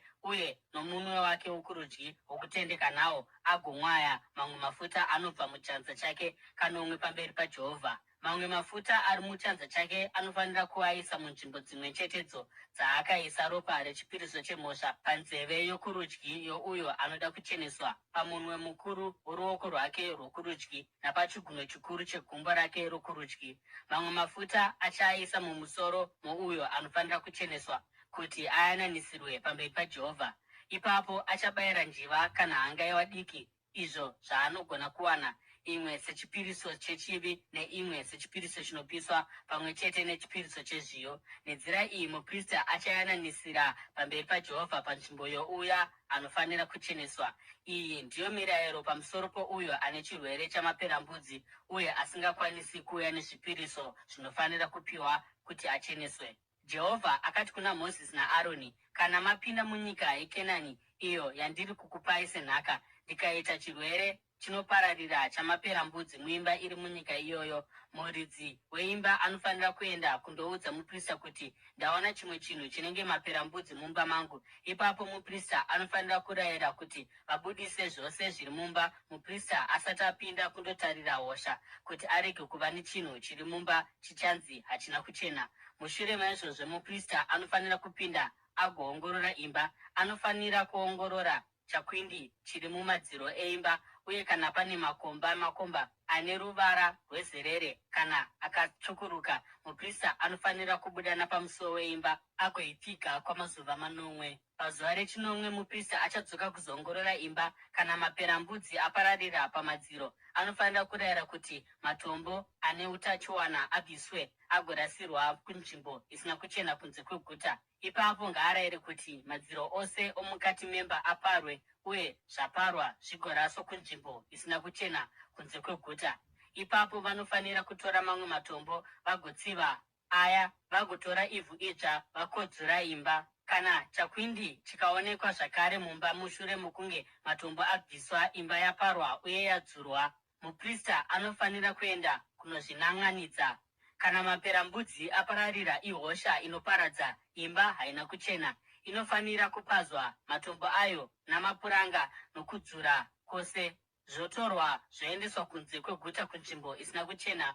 Munhu upi noupi achapinda muimba iyi painenge ichakapfigwa achava asina kuchena kusvika manheru. Munhu wose achavata kana kuti achadya ari mumba iyoyo anofanira kusuka nguo dzake. Asi kana muprista akauya kuzoiongorora akaona kuti maperembudzi haana kupararira mumba mushure mokunge yadzurwa, achati imba yakachena nokuti maperembudzi aenda. Kuti anatse imba, anofanira kutora shiri 2 nedanda romusidhari, mucheka mutsvuku nehisopi. Achaurayira imwe shiri pamusoro pemvura yakachena iri muhari yevhu. Ipapo anofanira kutora puranga romusidhari, hisopi, mucheka mutsvuku, shinda neshiri mhenyu, ozvinyika muropa reshiri yafa nemvura yakachena, uye agosasa mumba kanomwe. Achanatsa imba neropa reshiri, mvura yakachena, shiri mhenyu, danda romusidhari, hisopi uye nomucheka mutsvuku. Ipapo anofanira kuregedza shiri mhenyu kuti iende hayo kunze kweguta kusango. Nenzira iyi achayananisira imba uye ichava yakachena. Iyi ndiyo mirayiro yechirwere chamaperembudzi: kuvava maperembudzi pamucheka kana mumba, uye kuzvimba, kufunuka kana gwapa rakacheneruka, kuti mugoziva kuti chinhu chakachena kana kuti hachina kuchena. Iyi ndiyo mirayiro yezvirwere zvinotapuriranwa zvamaperembudzi.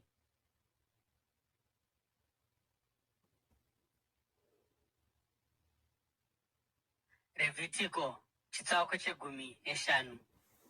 Jehovha akati kuna Mozisi naAroni, taurai kuvaIsraeri muti kwavari, kana murume upi zvake ane zvimwe zvinoerera zvinobuda pamuviri wake uye achava asina kunaka nokuda kwokuyerera uku, kunyange zvikaramba zvichibuda mumuviri wake kana kuti zvikamira, zvichamuita kuti ave asina kuchena. Izvi ndizvo zvinoita kuti kuyerera uku kumuite kuti ave asina kuchena. Mubhedha upi zvawo unorarwa nomurume anobuda zvinoerera mumuviri wake uchava usina kuchena, uye chose chaachagara pachiri chichava chisina kuchena. Ani naani anobata mubhedha wake anofanira kusuka nguo dzake agoshamba nemvura, uye achava asina kuchena kusvikira manheru.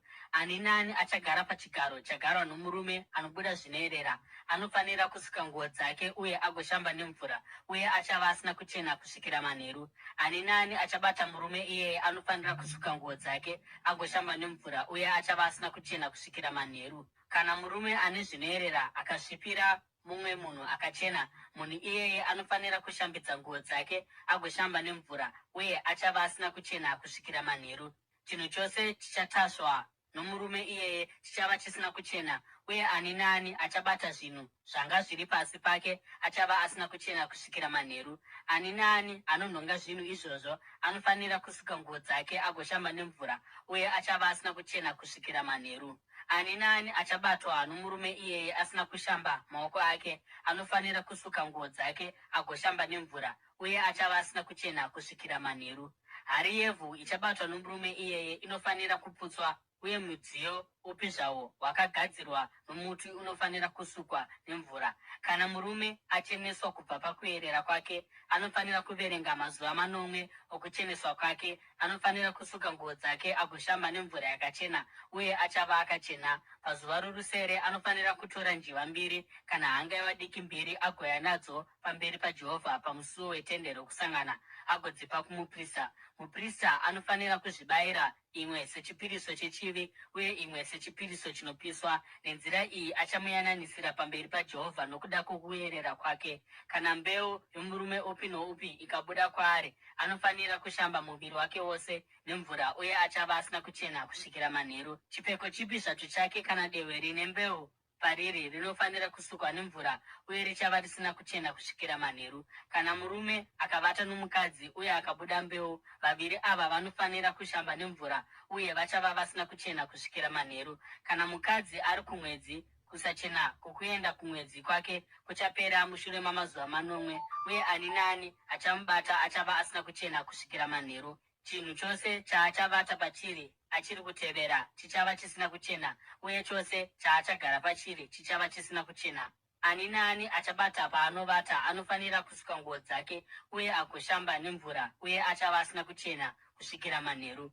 Ani naani achabata chinhu chaachagara anofanira kusuka nguo dzake uye agoshamba nemvura, uye achava asina kuchena kusvikira manheru. Mubhedha kana chimwe chinhu chaanga akagara, kana munhu upi noupi akachibata achava asina kuchena kusvikira manheru. Kana murume akavata naye uye kuerera kwake kwomwedzi kukasangana naye, achava asina kuchena kwamazuva 8. Kunyange mubhedha waanovata pauri uchava usina kuchena. Kana mukadzi anokuerera kweropa kwamazuva akawanda panguva isiri yokuva kwake kwemwedzi, kana kuti akava nokuerera kunoenderera kupfuura nguva yake yokuva kumwedzi kwake, achava asina kuchena kwenguva yaanobuda ropa sapamazuva ake okuva kumwedzi. Mubhedha upi zvawo waachavata pauri panguva yaanenge achiri kubuda ropa uchava usina kuchena somubhedha wapakuva kwake kumwedzi. Chose chaachagara chichava chisina kuchena sapanguva yokuva kwake kumwedzi. Ani naani achazvibata achava asina kuchena. Anofanira kusuka nguo dzake agoshamba nemvura, uye achava asina kuchena kusvikira manheru. Kana achinge acheneswa kubva pakuerera kwake, anofanira kuverenga mazuva 8. Mushure maizvozvo achava akachena. Pazuva rorusere anofanira kutora njiva 2 kana hangaiwa 2 diki agoya nadzo kumuprista pamusuo weTende Rokusangana. Muprista anofanira kubayira, imwe sechipiriso chechivi uye imwe sechipiriso chinopiswa. Nenzira iyi achamuyananisira pamberi paJehovha pakusachena kwake kwokubuda ropa. Munofanira kutsaura vaIsraeri kubva pazvinhu zvose zvinoita kuti vave vasina kuchena, kuitira kuti vasafa mukusachena kwavo nokuda kwokuti vasvibisa nzvimbo yandinogara iri pakati penyu. Iyi ndiyo mirayiro yomurume anenge ane zvinoerera, youpi noupi anenge asvibiswa nokubuda kwezvinoerera, yomukadzi anenge ari kumwedzi, yomurume kana mukadzi anenge ane zvinoerera, uye neyomurume anovata nomukadzi anenge asina kuchena.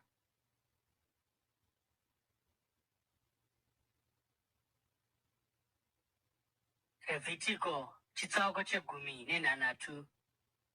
Jehovha akataura naMozisi mushure mokufa kwavanakomana vaAroni vaviri avo vakafa pavakaswedera kuna Jehovha. Jehovha akati kuna Mozisi, udza mukoma wako Aroni kuti asangopinda paanodira munzvimbo tsvene-tsvene kuseri kwechidzitiro pamberi pechigaro chenyasha paareka, nokuti angangofa, nokuti ndinozviratidza mugore pamusoro pechigaro chenyasha. Aya ndiwo mapindiro aanofanira kuita Aroni munzvimbo tsvene: apinde nehando diki yechipiriso chechivi uye negondobwe rechipiriso chinopiswa anofanira kupfeka nguo tsvene yomucheka, nguo dzomukati dzomucheka pamuviri wake. Anofanira kusunga bhanire romucheka muchiuno chake agopfeka nguwani yomucheka. Idzi ndidzo nguo tsvene, saka anofanira kushamba nemvura asati adzipfeka. Kubva kuungano yavaIsraeri anofanira kutora nhongo 2 dzechipiriso chechivi uye negondobwe rechipiriso chinopiswa. Aroni anofanira kupa hando yechipiriso chechivi chake kuti azviyananisire iye nemhuri yake. Ipapo anofanira kutora mbudzi 2 agouya nadzo pamberi paJehovha pamusuo weTende Rokusangana. Anofanira kukanda mijenya pambudzi 2 idzi, mumwe mujenya waJehovha nomumwe wembudzi yokutakudzwa. Aroni anofanira kuuya nembudzi yakabatwa nomujenya waJehovha agoibayira sechipiriso chechivi, asi mbudzi inosarudzwa nomujenya sembudzi yokutakudzwa ichauyiswa iri mhenyu pamberi paJehovha igoshandiswa pakuyananisira. Icharegedzwa ichienda kurenje sembudzi yokutakudzwa. Aroni anofanira kuuya nehando yake yechipiriso chake chechivi kuti azviyananisire iye nemhuri yake, uye anofanira kubaya hando yechipiriso chake chechivi. Anofanira kutora hadyana yakazara namazimbe ari kubvira kubva paaritari pamberi paJehovha nezvanza 2 zvinonhuhwirira zvakatsetseka agoenda nazvo seri kwechidzitiro. Anofanira kuisa zvinonhuhwira pamusoro pomoto pamberi paJehovha, uye utsi hwezvinonhuhwira huchafukidza chigaro chenyasha pamusoro pechipupuriro kuti asafa. Anofanira kutora rimwe ropa rehando uye nomunwe wake agorisasa pamberi pechigaro chenyasha. Ipapo anofanira kubaya mbudzi yechipiriso chechivi chavanhu, agotora agoenda neropa racho seri kwechidzitiro, agoita naro sezvaakaita neropa rehando, achirisasa pachigaro chenyasha napamberi pacho. Nenzira iyi achayananisira nzvimbo tsvene-tsvene nokuda kwokudarika uye nokumukira kwavaIsraeri, zvisinei kuti zvivi zvavo zvanga zviri zvipi. Anofanira kuitira Tende Rokusangana zvimwe chetezvo, iro riri pakati pavo, pakati pokusachena kwavo. Hapana munhu anofanira kunge ari muTende Rokusangana panguva inopindwamo naAroni kunoyananisira munzvimbo tsvene-tsvene kusvikira abuda azviyananisira iye nemhuri yake uye neungano yose yavaIsraeri. Ipapo achabuda oenda kuaritari iri pamberi paJehovha agoyananisira. Achatora rimwe ropa rehando nerembudzi agoriisa panyanga dzose dzearitari. Achasasa rimwe ropa racho pairi nomunwe wake kanomwe kuti aichenese uye aitsaure kubva pakusachena kwavaIsraeri. Kana Aroni apedza kuyananisira nzvimbo tsvene-tsvene, Tende Rokusangana nearitari, achauya nembudzi mhenyu. Anofanira kuisa maoko ake ose pamusoro wembudzi mhenyu agoreurura pamusoro payo kuipa nokumukira kwose kwavaIsraeri. Zvivi zvavo zvose agozviisa pamusoro pembudzi. Acharega mbudzi ichienda kurenje nomunhu anenge apiwa basa iroro. Mbudzi iyi ichatakura pairi zvivi zvavo zvose kunzvimbo isina vanhu, uye munhu uyu achairegedzera murenje. Ipapo Aroni achapinda muTende Rokusangana agobvisa nguo dzomucheka dzaakapfeka asati apinda munzvimbo tsvene-tsvene, uye achadzisiya imomo. Achashamba nemvura munzvimbo tsvene agopfeka nguo dzake dzamazuva ose. Ipapo achabuda agobayira chipiriso chake chinopiswa nechipiriso chinopiswa chavanhu agozviyananisira iye navanhu. Achapisawo mafuta echipiriso chechivi paaritari. Murume achandoregedzera mbudzi yokutakudzwa anofanira kusuka nguo dzake agoshamba nemvura. Mushure maizvozvo agozopinda mumusasa. Hando yechipiriso chezvivi nembudzi yechipiriso chezvivi zvine ropa rinenge rauyiswa munzvimbo tsvene-tsvene kuti zviyananisire zvinofanira kuendeswa kunze kwomusasa. Matehwe acho, nyama namazvizvi zvinofanira kupiswa. Munhu anozvipisa anofanira kusuka nguo dzake agoshamba nemvura. Mushure maizvozvo agozopinda mumusasa. Uyu unofanira kuva mutemo unogara nokusingaperi kwamuri. Pazuva regumi romwedzi wechinomwe munofanira kutsanya musingaiti kana basa, chingava chizvarwa chenyu kana mutorwa agere pakati penyu, nokuti pazuva iri muchayananisirwa kuti mucheneswe. Ipapo pamberi paJehovha muchava vakachena pazvivi zvenyu zvose. Isabata rokuzorora uye munofanira kuzvinyima. Uyu murayiro unogara nokusingaperi. Muprista akazodzwa nokugadzwa kuti atevere baba vake somuprista mukuru anofanira kuyananisira. Anofanira kupfeka nguo dzomucheka, nguo tsvene, agoyananisira nzvimbo tsvene-tsvene neTende Rokusangana nearitari uye navaprista navamwe vanhu vose veungano. Uyu unofanira kuva murayiro unogara nokusingaperi kwamuri. Kuyananisira uku kunofanira kuitwa kamwe chete pagore nokuda kwezvivi zvose zvavaIsraeri uye zvakaitwa sezvakarayirwa Mozisi naJehovha.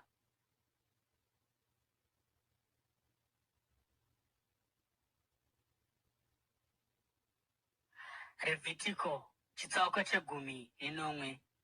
Jehovha akati kuna Mozisi, taura kuna Aroni navanakomana vake nokuvaIsraeri vose uti kwavari, izvi ndizvo zvakarayirwa naJehovha. MuIsraeri upi zvake anobayira nzombe, gwayana kana mbudzi mumusasa kana kunze kwawo panzvimbo yokuuya nayo pamusuo weTende Rokusangana kuti aipe sechipiriso kuna Jehovha pamberi petabhenakeri yaJehovha, murume iyeye achanzi ane mhosva yokudeura ropa. Adeura ropa, saka anofanira kubviswa pakati pavanhu vokwake. Izvi zvinoitirwa kuti vaIsraeri vauye nezvibayiro zvavo zvavanobayira kusango kuna Jehovha. Vanofanira kuuya nazvo kumuprista, ndiko kuti kuna Jehovha pamusuo wokupinda muTende Rokusangana, vagozvibayira sezvipiriso zvokuwadzana. Muprista achasasa ropa paaritari yaJehovha pamusuo weTende Rokusangana agopisa mafuta kuti ave chinonhuhwira zvinofadza kuna Jehovha.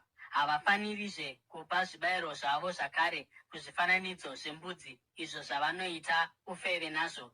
Uyu uchava murayiro unogara nokusingaperi kwavari uye nokuzvizvarwa zvichatevera. Uti kwavari, muIsraeri upi zvake kana mutorwa agere pakati pavo anopa chipiriso chinopiswa kana chibayiro uye agorega kuuya nacho kumusuo weTende Rokusangana kuzochipa kuna Jehovha, munhu iyeye anofanira kubviswa pakati pavanhu vokwake. MuIsraeri upi zvake kana mutorwa agere pakati pavo anodya ropa ripi zvaro, ndichanangana nomunhu iyeye anodya ropa uye ndichamubvisa pakati pavanhu vokwake, nokuti upenyu hwenyama huri muropa, uye ndaripa kwamuri kuti rikuyananisirei paaritari. Ropa ndiro rinoyananisira upenyu hwomunhu. Naizvozvo ndinoti kuvaIsraeri, hapana mumwe wenyu anofanira kudya ropa, uye hapana mutorwa agere pakati penyu anofanira kudya ropa.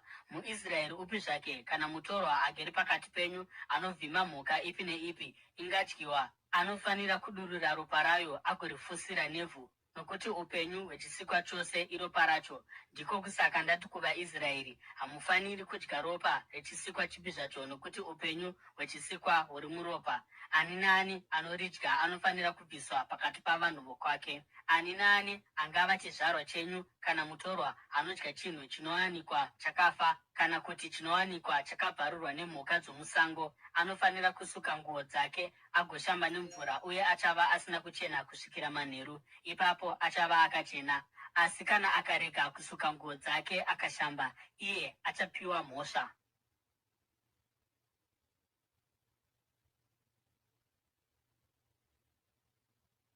Revhitiko chitsauko che10. Jehovha akati kuna Mozisi, taura kuvaIsraeri uti kwavari, ndini Jehovha Mwari wenyu. Hamufaniri kuita sezvavanoita kuIjipiti kwamaigara, uye hamufaniri kuita sezvavanoita kuKenani kwandiri kukuendesai. Musatevera zviito zvavo. Munofanira kutevera mitemo yangu uye mugochenjera kuti mutevere mirayiro yangu. Ndini Jehovha Mwari wenyu. Chengetai mirayiro nemitemo yangu, nokuti munhu anoiteerera achararama nayo. Ndini Jehovha. Hapana anofanira kuswedera kuhama yepedyo kuti avate naye. Ndini Jehovha. Usazvidza baba vako nokusangana namai vako. Ndimai vako usasangana navo. Usasangana nomukadzi wababa vako, izvi zvingazvidza baba vako. Usasangana nehanzvadzi yako kana mwanasikana wababa vako kana mwanasikana wamai vako, zvisinei kuti akaberekwa mumba mumwe chete kana kumwewo. Usasangana nomwanasikana womwanakomana wako kana mwanasikana womwanasikana wako, izvi zvingauyisa kuzvidzwa kwauri. Usasangana nomwanasikana womukadzi wababa vako akaberekwa nababa vako, ihanzvadzi yako. Usasangana nehanzvadzi yababa vako, ihama yababa vako yepedyo. Usasangana nomukoma kana munun'una wamai vako, nokuti ihama yamai vako yepedyo. Usazvidza munun'una kana mukoma wababa vako nokuswedera kumukadzi wavo kuti uvate naye, nokuti ndimai guru kana mai nini. Usasangana nomuroora wako, mukadzi womwanakomana wako, usasangana naye. Usasangana nomukadzi womukoma kana munun'una wako, izvi zvingauyisa kuzvidzwa kumukoma kana munun'una wako. Usasangana nomukadzi pamwe chete nomwanasikana wake. Usasangana nomwanasikana womwanakomana wake kana mwanasikana womwanasikana wake ihama dzake dzepedyo zvakaipa izvozvo. Usatora munin'ina womukadzi wako kuti ave mukadzi nyina varwisane ugosangana naye mukadzi wako achiri mupenyu. Usaswedera kumukadzi kuti usangane naye panguva yokusachena kwokuenda kumwedzi kwake. Usasangana nomukadzi womuvakidzani wako ugozvisvibisa naye. Usapa ani zvake pakati pavana vako kuti vabayirwe kuna Moreki, nokuti haufaniri kumhura zita raJehovha. Ndini Jehovha. Usavata nomurume somurume anovata nomukadzi, zvinonyangadza. Usasangana nemhuka uye ugozvisvibisa nayo. Mukadzi haafaniri kuzvipa kumhuka kuti asangane nayo, uko kunyangadza kukuru.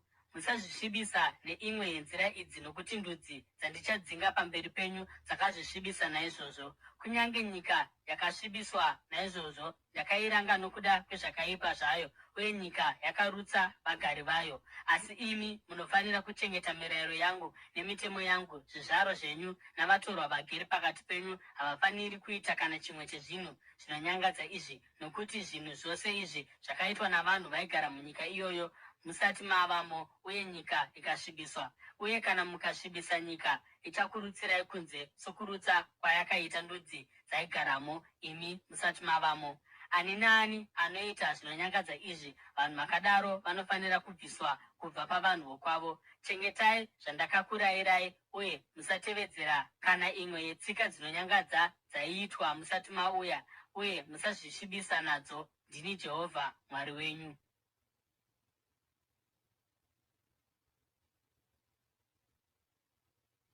Revhitiko chitsauko 10:10. Jehovha akati kuna Mozisi, taura kuungano yose yeIsraeri uti kwavari, ivai vatsvene, nokuti ini Jehovha Mwari wenyu ndiri mutsvene.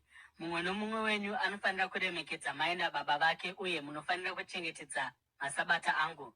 Ndini Jehovha Mwari wenyu. Musava nehanya nezvifananidzo kana kuzviitira vamwari vesimbi ndakanyungudutswa. Ndini Jehovha Mwari wenyu. Kana uchipa Jehovha chibayiro chechipiriso chokuwadzana, unofanira kuchipa nenzira inoita kuti chigamuchirwe pachinzvimbo chako. Chichadyiwa nomusi waunochibayira kana zuva rinotevera. Chinhu chipi nechipi chinosiyiwa kusvika pazuva rechitatu chinofanira kupiswa. Kana zvimwe zvacho zvikadyiwa pazuva rechitatu, hazvina kuchena uye hazvigamuchirwi. Ani naani anozvidya achapiwa mhosva, nokuti asvibisa chitsvene kuna Mwari. Munhu iyeye anofanira kubviswa pakati pavanhu vokwake.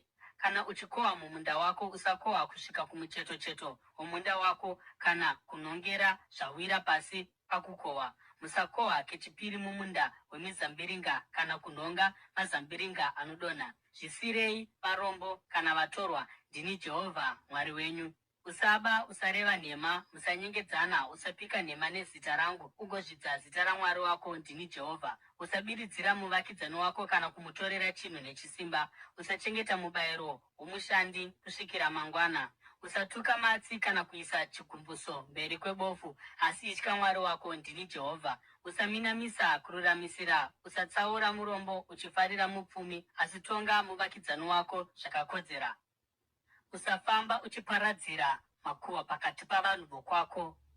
Usaita chinhu chinoisa upenyu hwomuvakidzani wako panjodzi. Ndini Jehovha. Usavenga hama yako mumwoyo mako. Tsiura muvakidzani wako zviri pachena, kuitira kuti usazova nomugove pamhosva yake. Usatsvaka kutsiva kana kugara nedaka nomumwe wavanhu vokwako, asi ida muvakidzani wako sokuda kwaunozviita iwe. Ndini Jehovha. Chengeta mirayiro yangu. Usaberekesa mhando dzemhuka dzakasiyana. Usadyara mbeu mbiri dzakasiyana mumunda mako. Usapfeka nguo yakarukwa nemicheka miviri yakasiyana. Kana murume akavata nomukadzi ari murandakadzi, akavimbiswa kuno mumwe murume, asi mukadzi asina kudzikinurwa kana kupiwa rusununguko rwake, panofanira kuva nokurangwa kwakakodzera. Asi haafaniri kuurayiwa, nokuti mukadzi uyu anga asati asunungurwa. Zvisinei, murume uyu anofanira kuuya negondobwe kumusuo weTende Rokusangana rechipiriso chemhosva kuna Jehovha. Negondobwe rechipiriso chemhosva, muprista anofanira kumuyananisira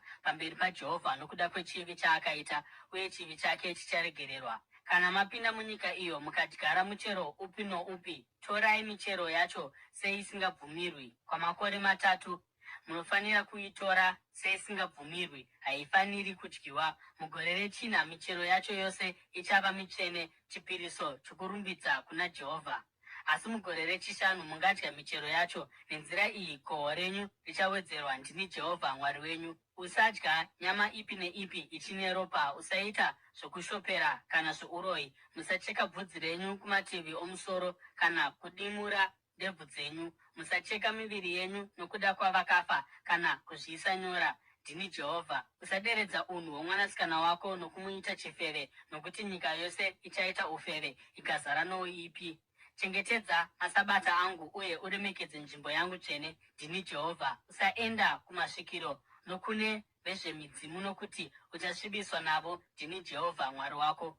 Unofanira kusimukira vachena bvudzi. Ratidza rukudzo kuna vakuru uye utye Mwari wako. Ndini Jehovha. Kana mutorwa akagara nemi munyika, musamubate zvakaipa. Mutorwa anogara nemi anofanira kubatwa sechizvarwa chenyu. Mudei sokuda kwamunozviita imi, nokuti maiva vatorwa muIjipiti. Ndini Jehovha Mwari wenyu. Musashandise zviero zvokubiridzira kana muchiyera urefu, uremu kana uwandu. Shandisai zviero zvechokwadi, efa rechokwadi nehini yechokwadi. Ndini Jehovha Mwari wenyu akakubudisai muIjipiti. Chengetai mirayiro yangu yose nemitemo yangu yose mugoitevera. Ndini Jehovha.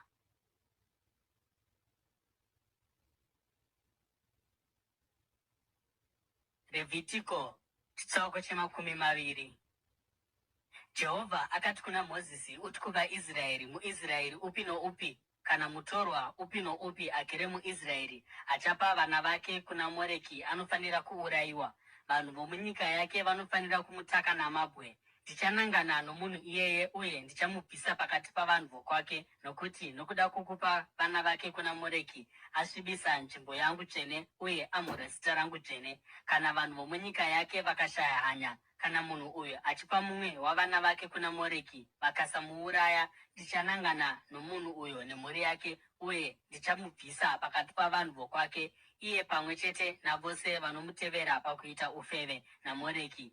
Ndichanangana nomunhu uyo achaenda kumasvikiro nokuvadzimu achiita ufeve nokuvatevera, uye ndichamubvisa pakati pavanhu vokwake. Zvitsaurei mugove vatsvene, nokuti ndini Jehovha Mwari wenyu. Chengetai mitemo yangu mugoitevera. Ndini Jehovha anokuitai vatsvene. Ani naani anotuka baba kana mai vake anofanira kuurayiwa. Atuka baba kana mai vake uye ropa rake richava pamusoro pake. Kana mumwe akaita upombwe nomukadzi womumwe murume kana nomukadzi womuvakidzani wake, vose murume mhombwe nomukadzi chifeve vanofanira kuurayiwa. Kana murume akavata nomukadzi wababa vake azvidza baba vake, vose murume nomukadzi vanofanira kuurayiwa. Ropa ravo richava pamusoro pavo. Kana mumwe akavata nomuroora wake, vose vari vaviri vanofanira kuurayiwa. Zvavaita kunyangadza kukuru, ropa ravo richava pamusoro pavo. Kana mumwe akavata nomurume seanovata nomukadzi, vose vari vaviri vaita zvinonyangadza, vanofanira kuurayiwa. Ropa ravo richava pamusoro pavo. Kana mumwe akawana mukadzi pamwe chete namai vake zvakaipa, vose iye naivo vanofanira kupiswa nomoto, kuitira kuti pasawanikwe kuipa pakati penyu. Kana murume akavata nemhuka anofanira kuurayiwa, uye munofanira kuuraya mhuka yacho.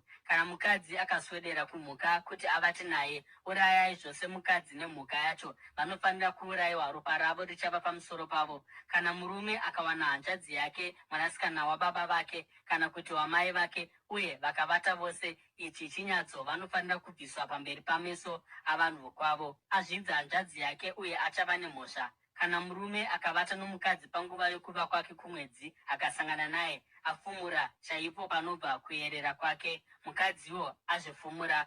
Vose vari vaviri vanofanira kubviswa pavanhu vokwavo. Usavata namainini kana vatete vako, nokuti uku kuzvidza hama yapedyo. Mose muri vaviri muchava nemhosva. Kana murume akavata nomukadzi wababa munini vake azvidza baba munini vake, vachava nemhosva, vachafa vasina vana. Kana murume akawana mukadzi womukoma kana womunun'una, ichi chinhu chisina kunaka, azvidza mukoma kana munun'una wake, vachashaya vana. Chengetai mirayiro yangu nemitemo yangu mugoitevera, kuitira kuti nyika yandiri kukuendesai kwairi irege kukurutsirai kunze. Hamufaniri kutevera tsika dzendudzi dzandichadzinga pamberi penyu, nokuti dzakaita zvinhu zvose izvi ndikadzisema. Asi ndakati kwamuri, muchatora nyika yavo ndichaipa kwamuri senhaka, nyika inoyerera mukaka nouchi. Ndini Jehovha Mwari wenyu, uyo akakutsaurai kubva kune dzimwe ndudzi.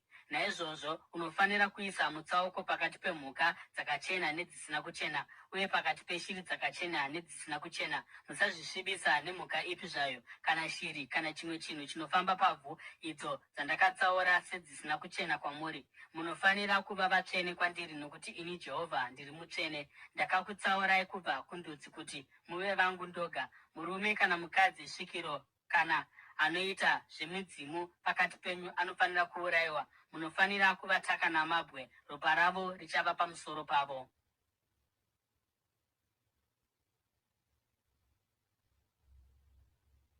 Levhitiko chitsauko che21. Jehovha akati kuna Mozisi, taura kuvaprista, vanakomana vaAroni, uti kwavari, muprista haafaniri kuzvisvibisa achiitira kunyange ani zvake pakati pavanhu vake vanofa, kunze kwehama yepedyo yakati samai, kana baba vake, mwanakomana kana mwanasikana wake, mukoma kana munun'una wake, kana hanzvadzi yake isina kuroorwa, yaanochengeta sezvo isina murume. Nokuda kwaiyeyu anogona kuzvisvibisa. Haafaniri kuzvisvibisa nokuda kwavanhu vano ukama naye hwokuwanana, akadaro azvisvibisa.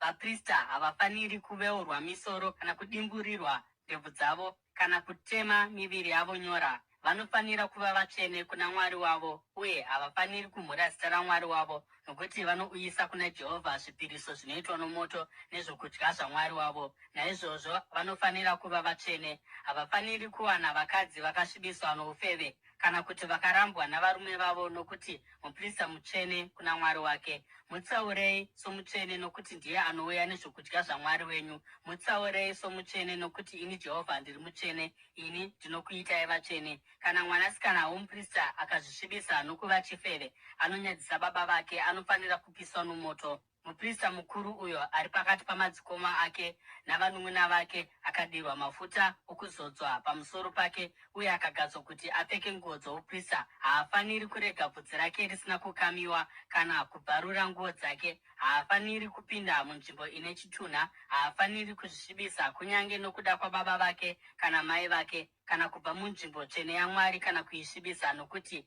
akakumikidzwa namafuta okukudzwa aMwari wake. Ndini Jehovha.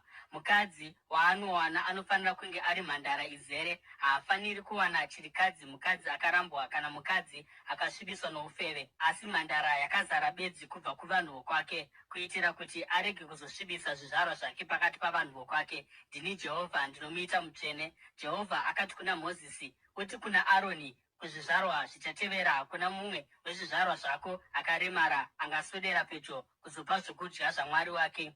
Hapana munhu ano urema upi zvawo angaswedera pedyo. Hakuna bofu kana anokamhina kana akaremara. Hakuna munhu ane gumbo rakaremara kana ruoko rwakaremara kana ane musana wakakombama, munhu akapfupikisa kana ano urema hwamaziso kana ane mamota kana ane mhezi kana akakuvara manhu ake. Hapana wechizvarwa chaAroni akaremara neipi nzira angaswedera pedyo kuzopa zvipiriso zvinoitirwa Jehovha nomoto. Ano urema haafaniri kuswedera pedyo kuzopa zvokudya zvaMwari wake. Angadya hake zvokudya zvitsvene-tsvene zvaMwari wake pamwe chete nezvokudya zvitsvene, asi nokuda kwourema hwake haafaniri kusvika pedyo nechidzitiro kana kusvika paaritari agosvibisa nzvimbo yangu tsvene. Ndini Jehovha, ndinovaita vatsvene. Saka Mozisi akataura izvi kuna Aroni navanakomana vake nokuvaIsraeri vose.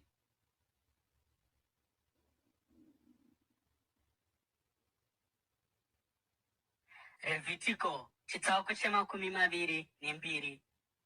Jehovha akati kuna Mozisi, udza Aroni navanakomana vake kuti varemekedze zvipiriso zvitsvene zvavaIsraeri, zvavanditsaurira kuti varege kusvibisa zita rangu dzvene. Ndini Jehovha.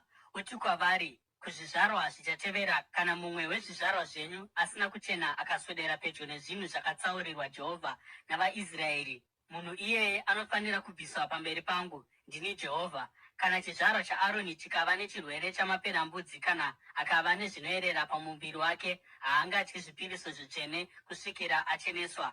achavawo asina kuchena kana akabata chimwe chinhu chakasvibiswa nechitunha kana nomumwe murume anobuda mbeu, kana kuti akabata chose chinokambaira chingamusvibisa, kana munhu upi zvake angamusvibisa, kungava kusachena kupi zvako. Munhu uyo achabata kusachena uku achava asina kuchena kusvikira manheru. Haafaniri kudya zvipiriso zvipi zvazvo zvitsvene kusvikira ashamba nemvura. Kana zuva rovira achava akachena, uye mushure maizvozvo angadya zvipiriso zvitsvene, nokuti ndizvo zvokudya zvake. Haafaniri kudya chimwe chinhu chinowanikwa chakafa kana kuti chabvamburwa nemhuka dzesango akazosvibiswa nayo. Ndini Jehovha. Vaprista vanofanira kuchengeta zvandakarayira kuitira kuti vasava nemhosva uye vakazofa nokuda kwokuti vashora zvandakarayira. Ndini Jehovha anovaita vatsvene. Hakunawo kunze kwemhuri yomuprista angadya chipiriso chitsvene, kana mueni womuprista kana mushandi wake angachidya. Asi kana muprista akatenga nhapwa nemari, kana kuti nhapwa ikaberekerwa mumba make, nhapwa iyoyo inogona kudya chokudya chake. Kana mwanasikana womuprista akawanikwa nomumwe munhu asiri muprista, haagoni kudya chipi zvacho chezvitsvene zvinouyiswa kumuprista. Asi kana mwanasikana womuprista akava chirikadzi, kana kuti akarambwa, iye asina vana, akadzoka kuzogara mumba mababa vake sapaudiki hwake, anogona kudya chokudya chababa vake. Asi munhu asina kudzokera haangadyi kudya uku. Kana munhu upi zvake akadya chipiriso chitsvene nokusaziva, anofanira kudzorera kumuprista chipiriso ichi agowedzera chikamu chimwe chete muzvishanu pamusoro. Muprista haafaniri kusvibisa zvipiriso zvitsvene zvinopiwa navaIsraeri kuna Jehovha nokuvabvumira kudya zvipiriso zvitsvene, nokudaro vakazviuyisira mhosva pamusoro pavo inoda muripo. Ndini Jehovha anovaita vatsvene. Jehovha akati kuna Mozisi, taura kuna Aroni navanakomana vake nokuvaIsraeri vose, uti kwavari, kana mumwe wenyu angava muIsraeri kana mutorwa anogara muIsraeri akapa chipo kuti chive chipiriso chinopiswa kuna Jehovha, kungava kuzadzisa mhiko kana kungopawo chipo, munofanira kupa mukono usina kuremara wemombe kana gwai kana mbudzi, kuitira kuti zvigogamuchirwa panzvimbo yenyu. Musauya nechinhu chipi zvacho chakaremara, nokuti hachingazogamuchirwi panzvimbo yenyu. Kana munhu akauyisa kubva mudanga remombe kana ramakwai chipiriso chokuwadzana kuna Jehovha, achizadzisa kupika kwake, kana kuti sechipo chokungopawo, chinofanira kuva chisina kuremara kana chisina gwapa kuti chigamuchirwe.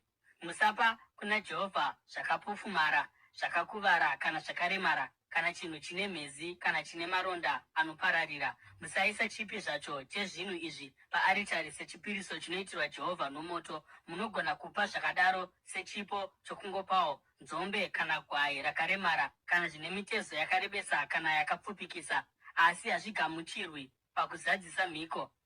Hamufaniri kupa kuna Jehovha chipiriso chemhuka ina manhu akakuvara, akatswanywa, akabvamburwa kana akachekwa. Hamufaniri kuita izvi munyika menyu, uye hamufaniri kugamuchira mhuka dzakadai kubva mumaoko omutorwa muchizodzipa sechokudya chaMwari wenyu. Hadzizogamuchirwi panzvimbo yenyu nokuti dzakaremara uye hadzina kukwana. Jehovha akati kuna Mozisi, mhuru kana gwai kana mbudzi ikaberekwa, inofanira kugara namai vayo kwamazuva 8 kubva pazuva rorusere zvichienda mberi. Ichagamuchirwa sechipiriso chinoitirwa Jehovha nomoto. Musauraya mombe nomwana wayo kana gwai nomwana waro musi mumwe chete. Kana muchibayira Jehovha chibayiro chokuvonga, chibayirei nenzira inoita kuti chigogamuchirwa panzvimbo yenyu. Chinofanira kudyiwa musi iwoyo. Musasiya zvimwe zvacho kusvikira mangwana. Ndini Jehovha. Chengetai mirayiro yangu mugoitevera. Ndini Jehovha. Musamhura zita rangu dzvene. Ndinofanira kuzivikanwa somutsvene navaIsraeri. Ndini Jehovha anokuitai vatsvene uye akakubudisai kubva muIjipiti kuti ndive Mwari wenyu. Ndini Jehovha.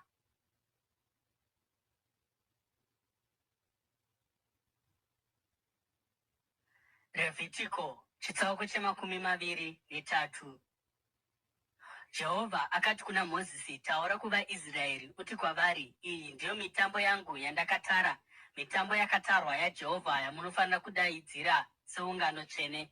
Pane mazuva 6 amunoshanda, asi zuva rechinomwe isabata rokuzorora, zuva reungano tsvene. Hamufaniri kuita basa ripi zvaro, kwose kwamunogara isabata kuna Jehovha. Iyi ndiyo mitambo yakatarwa yaJehovha, ungano tsvene dzamunodaidzira panguva dzakatarwa.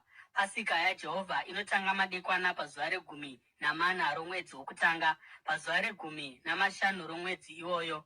Mutambo waJehovha wechingwa chisina mbiriso unotanga. Kwamazuva 8 munofanira kudya chingwa chinobikwa chisina mbiriso. Pazuva rokutanga itai ungano tsvene uye musaita mabasa amazuva ose. Kwamazuva 8 mupe chipiriso chinoitirwa Jehovha nomoto, uye pazuva re9 munofanira kuita ungano tsvene uye musaita basa ramazuva ose.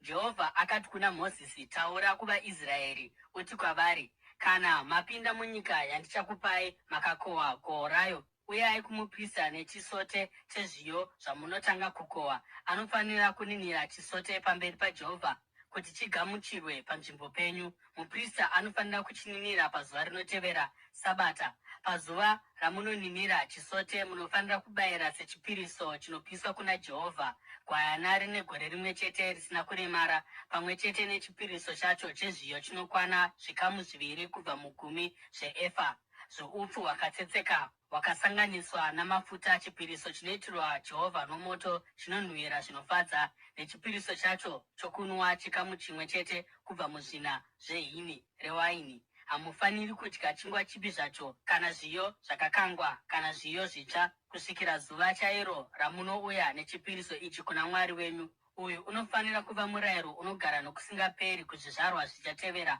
kwose kwamuchagara. Kubva pazuva rinotevera Sabata, zuva ramakauya nechisote chechipiriso chokuninira, verengai mavhiki 8 azere, verengai mazuva 50 kusvikira pazuva rinotevera Sabata rechinomwe. Ipapo mugopa chipiriso chezviyo zvitsva kuna Jehovha. Kubva kupi kwose kwamunogara uyai nezvingwa 2 zvakaitwa nezvikamu 2 kubva mu10 zveefa zvoupfu hwakatsetseka zvakabikwa nembiriso sechipiriso chokuninira chezvibereko zvokutanga kuna Jehovha. Pamwe chete nechingwa ichi mupe makwayana 8 asina kuremara egore rimwe nehando imwe chete diki namakondobwe 2. Zvichava zvipiriso zvinopisirwa Jehovha pamwe chete nezvipiriso zvezviyo nezvipiriso zvinonwiwa, chive chipiriso chinoitwa nomoto chinonhuhwira zvinofadza kuna Jehovha. Ipapo bayirai nhongo imwe chete sechipiriso chechivi namakwayana 2 ose egore rimwe chete sechipiriso chokuwadzana. Muprista anofanira kuninira makwayana 2 pamberi paJehovha sechipiriso chokuninira pamwe chete nechingwa chegohwo rokutanga. Izvi zvipiriso zvitsvene kuna Jehovha zvomuprista. Pazuva rimwe chetero munofanira kudaidzira ungano tsvene murege basa ramazuva ose. Uyu unofanira kuva murayiro unogara nokusingaperi kuzvizvarwa zvichauya kwose kwamuchagara. Kana muchikohwa gohwo renyika yenyu, musakohwa kusvikira kumucheto kumunda wenyu kana kunhongerera zvinosara pakukohwa kwenyu. Zvisiyirei varanda navatorwa, ndini Jehovha Mwari wenyu. Jehovha akati kuna Mozisi, uti kuvaIsraeri, pazuva rokutanga romwedzi wechinomwe munofanira kuva nezuva rokuzorora, ungano tsvene inocherechedzwa nokuridza hwamanda. Musaita basa ramazuva ose, asi mupe chipiriso chinoitirwa Jehovha nomoto. Jehovha akati kuna Mozisi, zuva re10 romwedzi iwoyo wechinomwe izuva rokuyananisa. Muite ungano tsvene uye muzvinyime zvokudya mugopa chipiriso chinoitirwa Jehovha nomoto. Musashanda pazuva iroro, nokuti izuva rokuyananisira, pamunoyananisirwa pamberi paJehovha Mwari wenyu. Munhu wose asingazvinyimi musi iwoyo anofanira kubviswa pakati pavanhu vokwake. Munhu upi noupi achaita basa ripi zvaro nomusi iwoyo ndichamuparadza pakati pavanhu vokwake. Hamufaniri kumboita basa. Uyu unofanira kuva murayiro unogara nokusingaperi kumarudzi ose achauya kwose kwamuchagara. Iri iSabata renyu rokuzorora, uye munofanira kuzvinyima kubva manheru ezuva repfumbamwe romwedzi kusvikira manheru anotevera. Munofanira kucherechedza Sabata.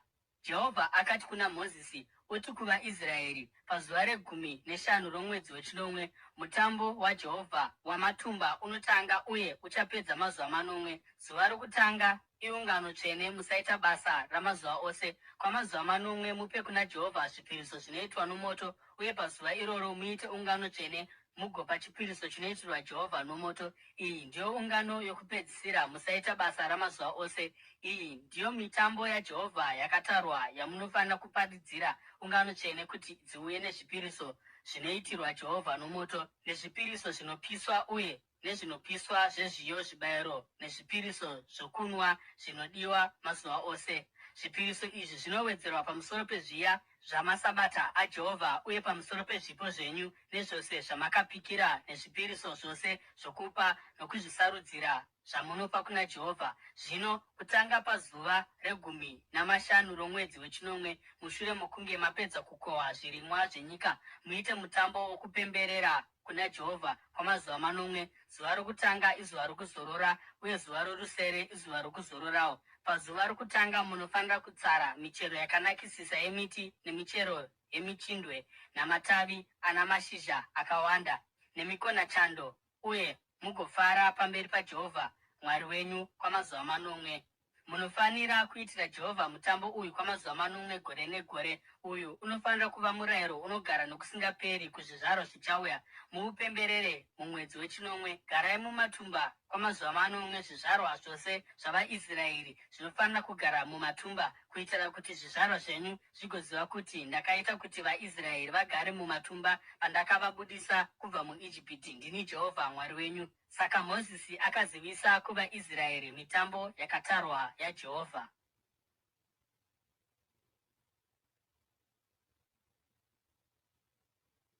Levhitiko chitsauko che24. Jehovha akati kuna Mozisi, rayira vaIsraeri kuti vauye kwauri namafuta akaisvonaka amaorivhi akasvinwa omwenje, kuitira kuti mwenje irambe ichibvira nguva dzose kunze kwechidzitiro chechipupuriro muTende Rokusangana. Aroni anofanira kuchengetedza mwenje iyi pamberi paJehovha kubva manheru kusvikira kwaedza nguva dzose. Uyu unofanira kuva murayiro unogara nokusingaperi kuzvizvarwa zvichauya. Mwenje iri pachigadziko chomwenje chegoridhe rakaisvonaka chiri pamberi paJehovha inofanira kuchengetedzwa nguva dzose. Torai upfu hwakatsetseka mugobika zvingwa 12 muchishandisa zvikamu 2 kubva mu10 zveefa pachingwa chimwe nechimwe. Zviisei mumitsara 2, 6 mumutsara mumwe nomumwe, patafura yegoridhe rakaisvonaka pamberi paJehovha.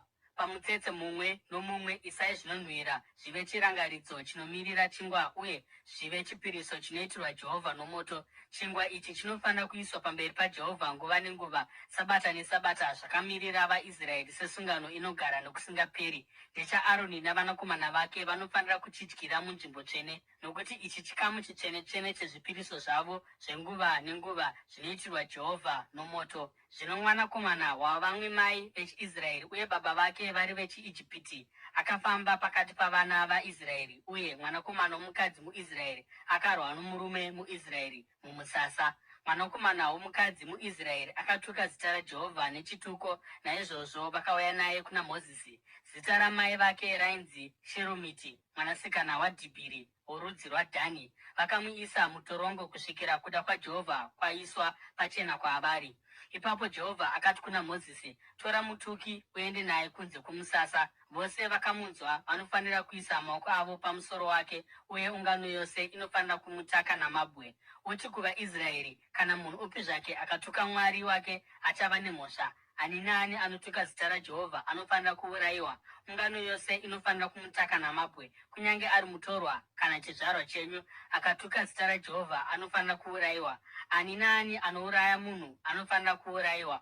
Munhu wose anouraya chipfuwo chomumwe munhu anofanira kuripa. Upenyu hunotsiviwa noupenyu. Kana munhu akakuvadza muvakidzani wake, zvose zvaaita zvinofanira kuitwa kwaari. Kutyora kunotsiviwa nokutyora, ziso rinotsiviwa neziso, zino rinotsiviwa nezino. Sezvaakakuvadza mumwe, saka naiye anofanira kukuvadzwa.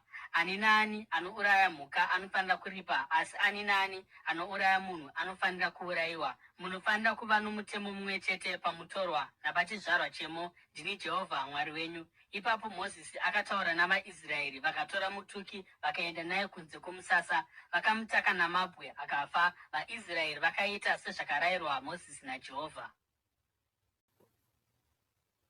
Levhitiko chitsauko che25.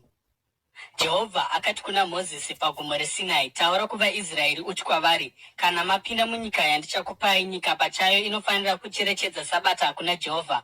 Kwamakore 6 dyarai minda yenyu, uye kwamakore 6 dimurirai mizambiringa yenyu mugounganidza michero yayo.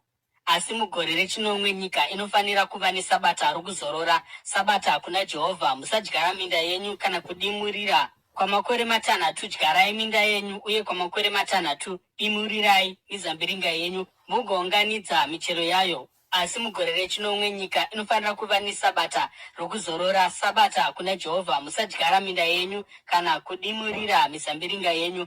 Musakohwa zvinomera zvoga kana kukohwa mazambiringa amagoko. Nyika inofanira kuva negore rokuzorora. Gohwo ripi neripi renyika resabata richava zvokudya zvenyu zvako, iwe murandarume wako nomurandakadzi wako, uye mushandi nomuyeni agere pakati penyu, pamwe chete nezvipfuwo zvenyu nemhuka dzesango dziri munyika yenyu. Zvibereko zvose zvomunyika zvingadyiwa. Verengai masabata manomwe amakore, makore manomwe akapetwa kanomwe, kuitira kuti masabata manomwe amakore akwane nguva inoita makore 40. Ipapo urayire kuti hwamanda iridzwe kwose pazuva regumi romwedzi wechinomwe. Pazuva rokuyananisira ridzai hwamanda munyika yenyu yose. Tsaurai gore ra50 mugoparidza rusununguko munyika yose kuvagari vayo vose. Richava Jubhiri kwamuri. Mumwe nomumwe wenyu anofanira kudzokera kune zvake, uye mumwe nomumwe kumhuri yake. Gore ra50 richava gore reJubhiri kwamuri. Musadyara uye musakohwa mazambiringa amagohwo, nokuti iJubhiri uye rinofanira kuva dzvene kwamuri. Idyai chete zvinotorwa kubva muminda. Mugore iri reJubhiri munhu wose anofanira kudzokera kune zvake. Kana mukatengesa munda kuno mumwe womunyika menyu kana kutenga kwaari, musabiridzirana. Munofanira kutenga kubva kuvagari venyika yenyu zvichienderana nouwandu hwamakore kubva pagore reJubhiri. Uye iye anofanira kutengesa zvichienderana nouwandu hwamakore asara okukohwa zvirimwa. Kana makore awanda, munofanira kuwedzera mutengo, uye kana makore ari mashoma, munofanira kudzikisa mutengo, nokuti zvaari kukutengeserai ndizvo chaizvoizvo uwandu hwezvirimwa. Musabiridzirana, asi ityai Mwari wenyu. Ndini Jehovha Mwari wenyu. Teverai mitemo yangu mugochenjera kuti muteerere mirayiro yangu. Ipapo muchagara makachengetedzeka munyika. Ipapo nyika ichabereka zvibereko zvayo, uye imi muchadya kusvikira maguta, mugogara makachengetedzeka. Mungabvunza muchiti, ko, tichadyei mugore rechinomwe kana tisingadyari kana kukohwa zvirimwa zvedu? Ndichakutumirai ropafadzo mugore rechitanhatu, zvokuti nyika ichabereka zvinokwana makore 3. Pamunodyara mugore rorusere, muchadya kubva kuzvirimwa zvakare, uye mucharamba muchidya kubva kwazviri kusvika gore rechipfumbamwe rasvika. Munda haufaniri kutengeswa nokusingaperi, nokuti nyika ndeyangu, uye imi muri vatorwa navaeni kwandiri. Munyika yose yamuchatora munofanira kutendera kudzikinurwa kwenyika. Kana mumwe wavagari venyika yenyu akava murombo, akatengesa zvimwe zvezvinhu zvake, hama yake yepedyo inofanira kuuya kuzodzikinura zvakatengeswa nehama yake. Zvisinei, kana munhu ashaya angamudzikinura zvinhu izvi, asi iye akazobudirira akawana nzira dzakakwana dzokuzvidzikinura, anofanira kupima kukosha kwomutengo wazvo kubva pagore raakazvitengesa, agodzosera zvasara pamuripo wazvo kumurume waakazvitengesera. Ipapo angadzokera kune zvake. Asi kana akashaya nzira dzokumudzorera nadzo, zvaakatengesa zvicharamba zviri mumaoko omutengi kusvikira gore reJubhiri. Zvichadzoserwa mugore reJubhiri, uye iye achagona kudzokera kune zvake. Kana munhu akatengesa imba muguta rino rusvingo, anoramba aine mvumo yokuidzikinura kwegore rose shure kwokutengeswa kwayo.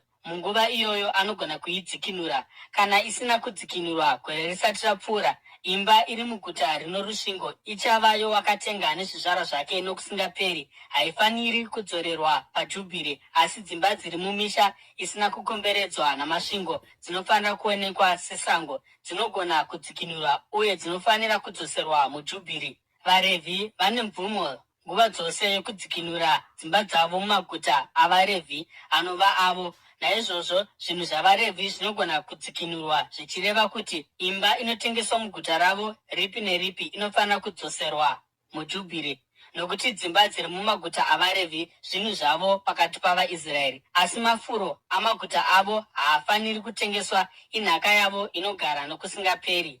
Kana mumwe wehama dzenyu akava murombo uye asingagoni kuzviriritira pakati penyu, Mubatsirei sezvamunoita mutorwa kana muyeni kuti arambe achigara pakati penyu. Musatora mhindu yemhando ipi zvayo kubva kwaari, asi ityai Mwari wenyu kuitira kuti hama yenyu irambe ichigara pakati penyu. Hamufaniri kumukweretesa mari muchiti ichazobereka mhindu, kana kumutengesera zvokudya zvine mhindu. Ndini Jehovha Mwari wenyu akakubudisai kubva muIjipiti kuti ndikupei nyika yeKenani uye kuti ndive Mwari wenyu. Kana mumwe wehama dzenyu akava murombo pakati penyu akazvitengesa kwamuri, musamuita kuti ashande somuranda. Anofanira kubatwa somushandi wamaricho, kana kuti mushanyi ari pakati penyu. Anofanira kukushandirai kusvikira gore reJubhiri. Ipapo iye navana vake vanofanira kusunungurwa, uye achadzokera kurudzi rwake nokuzvinhu zvamadzitateguru ake, nokuti vaIsraeri varanda vangu vandakabudisa kubva muIjipiti havafaniri kutengeswa senhapwa. Musavatonga noutsinye, asi ityai Mwari wenyu. Nhapwa dzenyu dzechirume nedzechikadzi dzinofanira kubva mundudzi dzakakukomberedzai. Munogona kutenga nhapwa kubva kwavari. Munogona kutengawo vatorwa vashanyi vagere pakati penyu nemhuri dzavo dzakaberekerwa munyika yenyu, uye vachava pfuma yenyu. Munogona kuvaita nhaka yavana venyu uye kuvaita nhapwa kweupenyu hwavo hwose, asi hamufaniri kutonga vamwe vaIsraeri zvakaomarara. Mutorwa kana mushanyi pakati penyu akava mupfumi, uye mumwe wavanhu venyika yenyu akava murombo, akazvitengesa kumutorwa agere pakati penyu kana kumhuri yomutorwa, anoramba ane mvumo yokudzikinurwa mushure mokunge azvitengesa. Mumwe wehama dzake anogona kumudzikinura. Baba munini vake kana mwanakomana wababa munini vake kana hama yake yapedyo worudzi rwake angamudzikinura.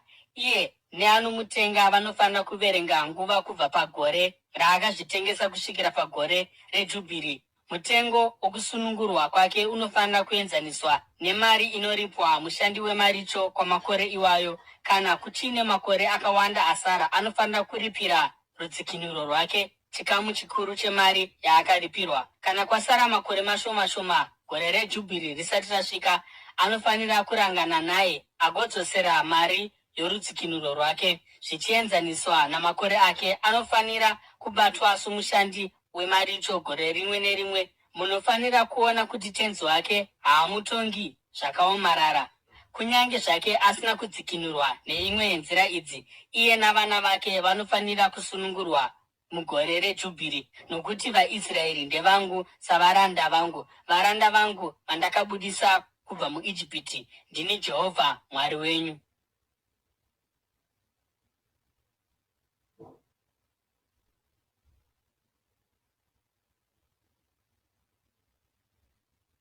Revhitiko chitsauko che26.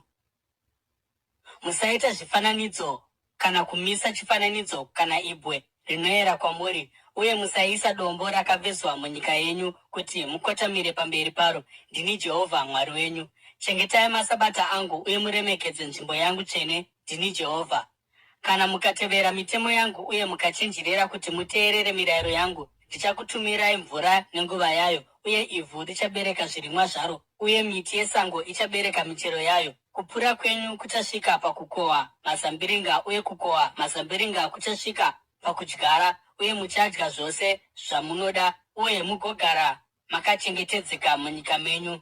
Ndichapa rugare panyika, uye muchavata pasi pasina achakuvhundutsai. Ndichabvisa zvikara zvesango panyika, uye munondo haungazopfuuri nomunyika yenyu. Muchadzinganisa vavengi venyu, uye vachawa nomunondo pamberi penyu. Vashanu venyu vachadzinganisa 100, uye 100 renyu richadzinganisa zviuru 10, uye vavengi venyu vachawa nomunondo pamberi penyu. Ndichakutarisai nenyasha, uye ndichaita kuti muve nezvibereko uye muwande, uye ndichachengeta sungano yangu nemi. Muchange muchiri kudya gohwo regore rakapera, pamuchazobvisa kuti muise zvitsva. Ndichadzika tabhenakeri yangu pakati penyu, uye handizokusemai. Ndichafamba pakati penyu ndigova Mwari wenyu, uye muchava vanhu vangu. Ndini Jehovha Mwari wenyu, ndakakubudisai kubva munyika yeIjipiti, kuti musazova varanda kuvaIjipiti zvakare. Ndakatyora matanda ejoko renyu ndikakufambisai makati twi. Asi kana mukasanditeerera uye mukasaita zvose izvi zvandinorayira, uye mukaramba mitemo yangu, mukasema mirayiro yangu, mukatadza kuzadzisa zvose zvandakarayira, saizvozvo mukaputsa sungano yangu, ipapo ndichaita izvi kwamuri: ndichauyisa pamusoro penyu zvinotyisa, zvirwere zvinoparadza nedenda richaparadza meso enyu uye rigokusvetai upenyu hwenyu. Muchadyarira zviyo zvenyu pasina, nokuti vavengi venyu vachazvidya. Chiso changu chichanangana nemi zvokuti muchakundwa navavengi venyu. Avo vanokuvengai vachakutongai, uye muchatiza kunyange pasina anokudzinganisai. Kana mukasanditeerera mushure maizvozvi zvose, ndichakurangai kakapetwa kanomwe nokuda kwezvivi zvenyu. Ndichaputsa kuzvikudza kwenyu, ndigoita kuti denga renyu rive sesimbi, uye ivhu riri pasi penyu sendarira. Simba renyu richaperera pasina, nokuti ivhu renyu harizobereki zvibereko, kana miti yenyika yenyu michero yayo. Kana mukaramba muchirwisana neni uye mukaramba kunditeerera, ndichawedzera matambudziko enyu zvakapetwa kanomwe sezvakafanira zvivi zvenyu. Ndichatuma zvikara zvesango kuti zvigokurwisai, uye zvichakutorerai vana venyu, zvigoparadza mombe dzenyu, zvigokuitai vashoma, zvokuti nzira dzenyu dzichasara dzisina vanhu. Ipapo kana musingadi kudzorwa neni pazvinhu izvi, asi mukaramba muchirwisana neni, ini pachangu ndicharwisana nemi, uye ndichakurangai kakapetwa kanomwe nokuda kwezvivi zvenyu, uye ndichauyisa munondo wehondo pamusoro penyu kuti unditsivire kuputswa kwesungano. Kana mukatizira mumaguta enyu, ndichatumira denda pakati penyu, uye muchaiswa mumaoko avavengi. Kana ndikamisa mugove wenyu wechingwa, vakadzi 10 vachagona kubika chingwa chenyu pachoto chimwe chete, uye vachakanya chingwa chenyu zviri pamwero. Muchadya asi hamungaguti. Mushure maizvozvi, mukaramba musinganditeereri, asi mukaramba muchienderera mberi nokundirwisa, ipapo mukutsamwa kwangu ndicharwisana nemi, uye ini pachangu ndichakurangai nokuda kwezvivi zvenyu kakapetwa kanomwe. Muchadya nyama yavanakomana venyu nenyama yavanasikana venyu. Ndichaparadza nzvimbo dzenyu dzakakwirira, ndigotemera pasi aritari dzenyu dzezvinonhuhwira, uye ndigounganidza zvitunha zvenyu pamusoro pavamwari venyu vasina upenyu, uye ndichakusemai. Ndichaita kuti maguta enyu ave matongo, uye ndigoparadza nzvimbo dzenyu tsvene, uye handizofariri munhuwi unonhuhwira zvinofadza wezvipiriso zvenyu. Ndichaparadza nyika yenyu zvokuti vavengi venyu vanogaramo vachashamiswa. Ndichakuparadzirai pakati pendudzi, uye ndichabudisa munondo wangu ndigokudzingirirai.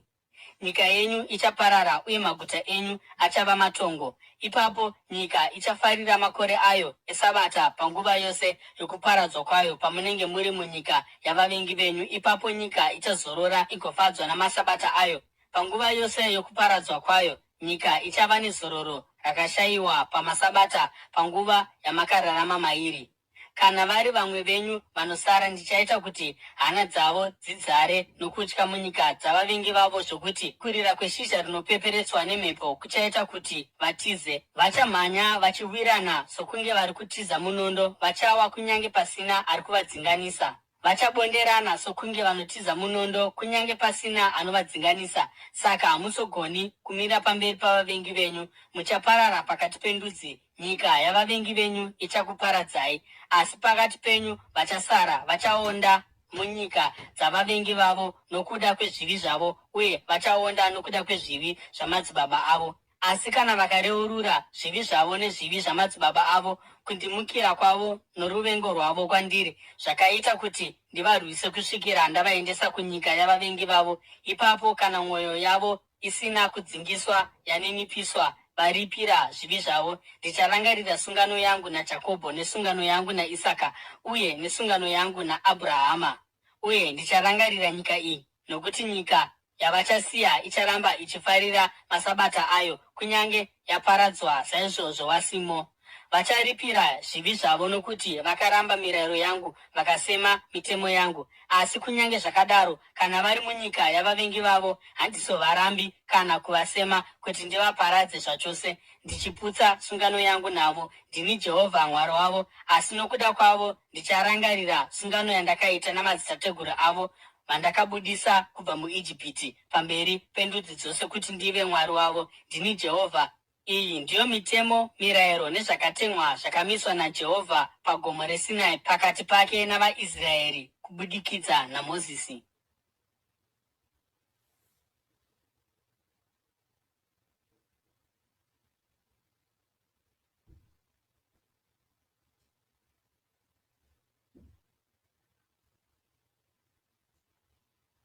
Revhitiko chitsauko che29. Jehovha akati kuna Mozisi, taura navaIsraeri uti kwavari, kana munhu akaita mhiko yakasarudzika yokuti akumikidze vanhu kuna Jehovha nokupa mutengo wakaenzanirana, utari mutengo womunhurume ane makore ari pakati pa20 na30 pamashekeri 50 esirivha, zvichienzaniswa neshekeri rapanzvimbo tsvene, uye kana ari munhukadzi utare mutengo wake pamashekeri 30. Kana ari munhu ana makore ari pakati pa5 namakore 20, utare mutengo womunhurume pamashekeri 20, uye munhukadzi pamashekeri 10. Kana ari munhu ari pakati pomwedzi mumwe namakore 5, utare mutengo womunhurume pamashekeri 5 esirivha, uye utare pamunhukadzi mashekeri 3 esirivha. Kana munhu ane makore 60 kana anopfuura, utare mutengo womunhurume pamashekeri 15, uye pamunhukadzi mashekeri 10. Kana munhu wose anenge achiita mhiko ari murombo zvikuru zvokutotadza kuri pamuripo wakatarwa, anofanira kuuya nomunhu uyu kumuprista, achatara mutengo wake zvichienderana nezvinokwaniswa nomunhu ari kuita mhiko. Kana chaakapika chiri mhuka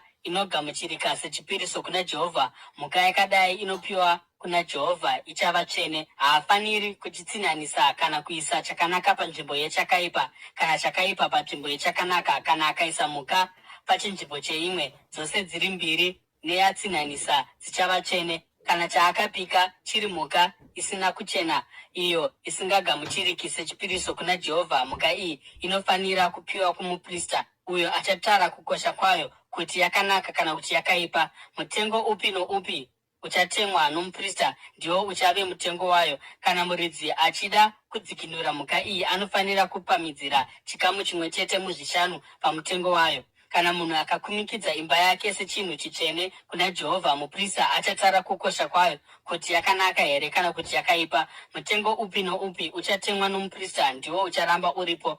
Kana murume anokumikidza imba yake akaidzikinura, anofanira kupamhidzira chikamu chimwe chete muzvishanu zvomutengo wayo, uye imba ichava yake zvakare. Kana munhu akakumikidza kuna Jehovha chikamu chomunda wemhuri yake, mutengo wayo unofanira kutarwa zvichienderana nouwandu hwezviyo zvinodiwa ipapo, mashekeri 50 esirivha pahomeri yezviyo yebhari. Kana akakumikidza munda wake mugore reJubhiri, mutengo wakatarwa unoramba uripo. Asi kana akakumikidza munda wake mushure meJubhiri, muprista achatara mutengo zvichienderana namakore asara Jubhiri rinotevera risati rasvika, uye mutengo wawo wakatarwa uchaderedzwa. Kana murume anokumikidza munda achida kuudzikinura, anofanira kupamhidzira chikamu chimwe chete muzvishanu pamutengo wacho, uye munda uchava wake zvakare. Kunyange zvakadaro, kana asingadzikinuri munda wake, kana akautengesera mumwe munhu, hauzogoni kudzikinurwa. Kana munda wakasunungurwa muJubhiri, uchava mutsvene. Somunda wakapiwa kuna Jehovha, uchava munda wavaprista. Kana munhu akakumikidza kuna Jehovha munda waakatenga usiri chikamu chomunda wemhuri yake,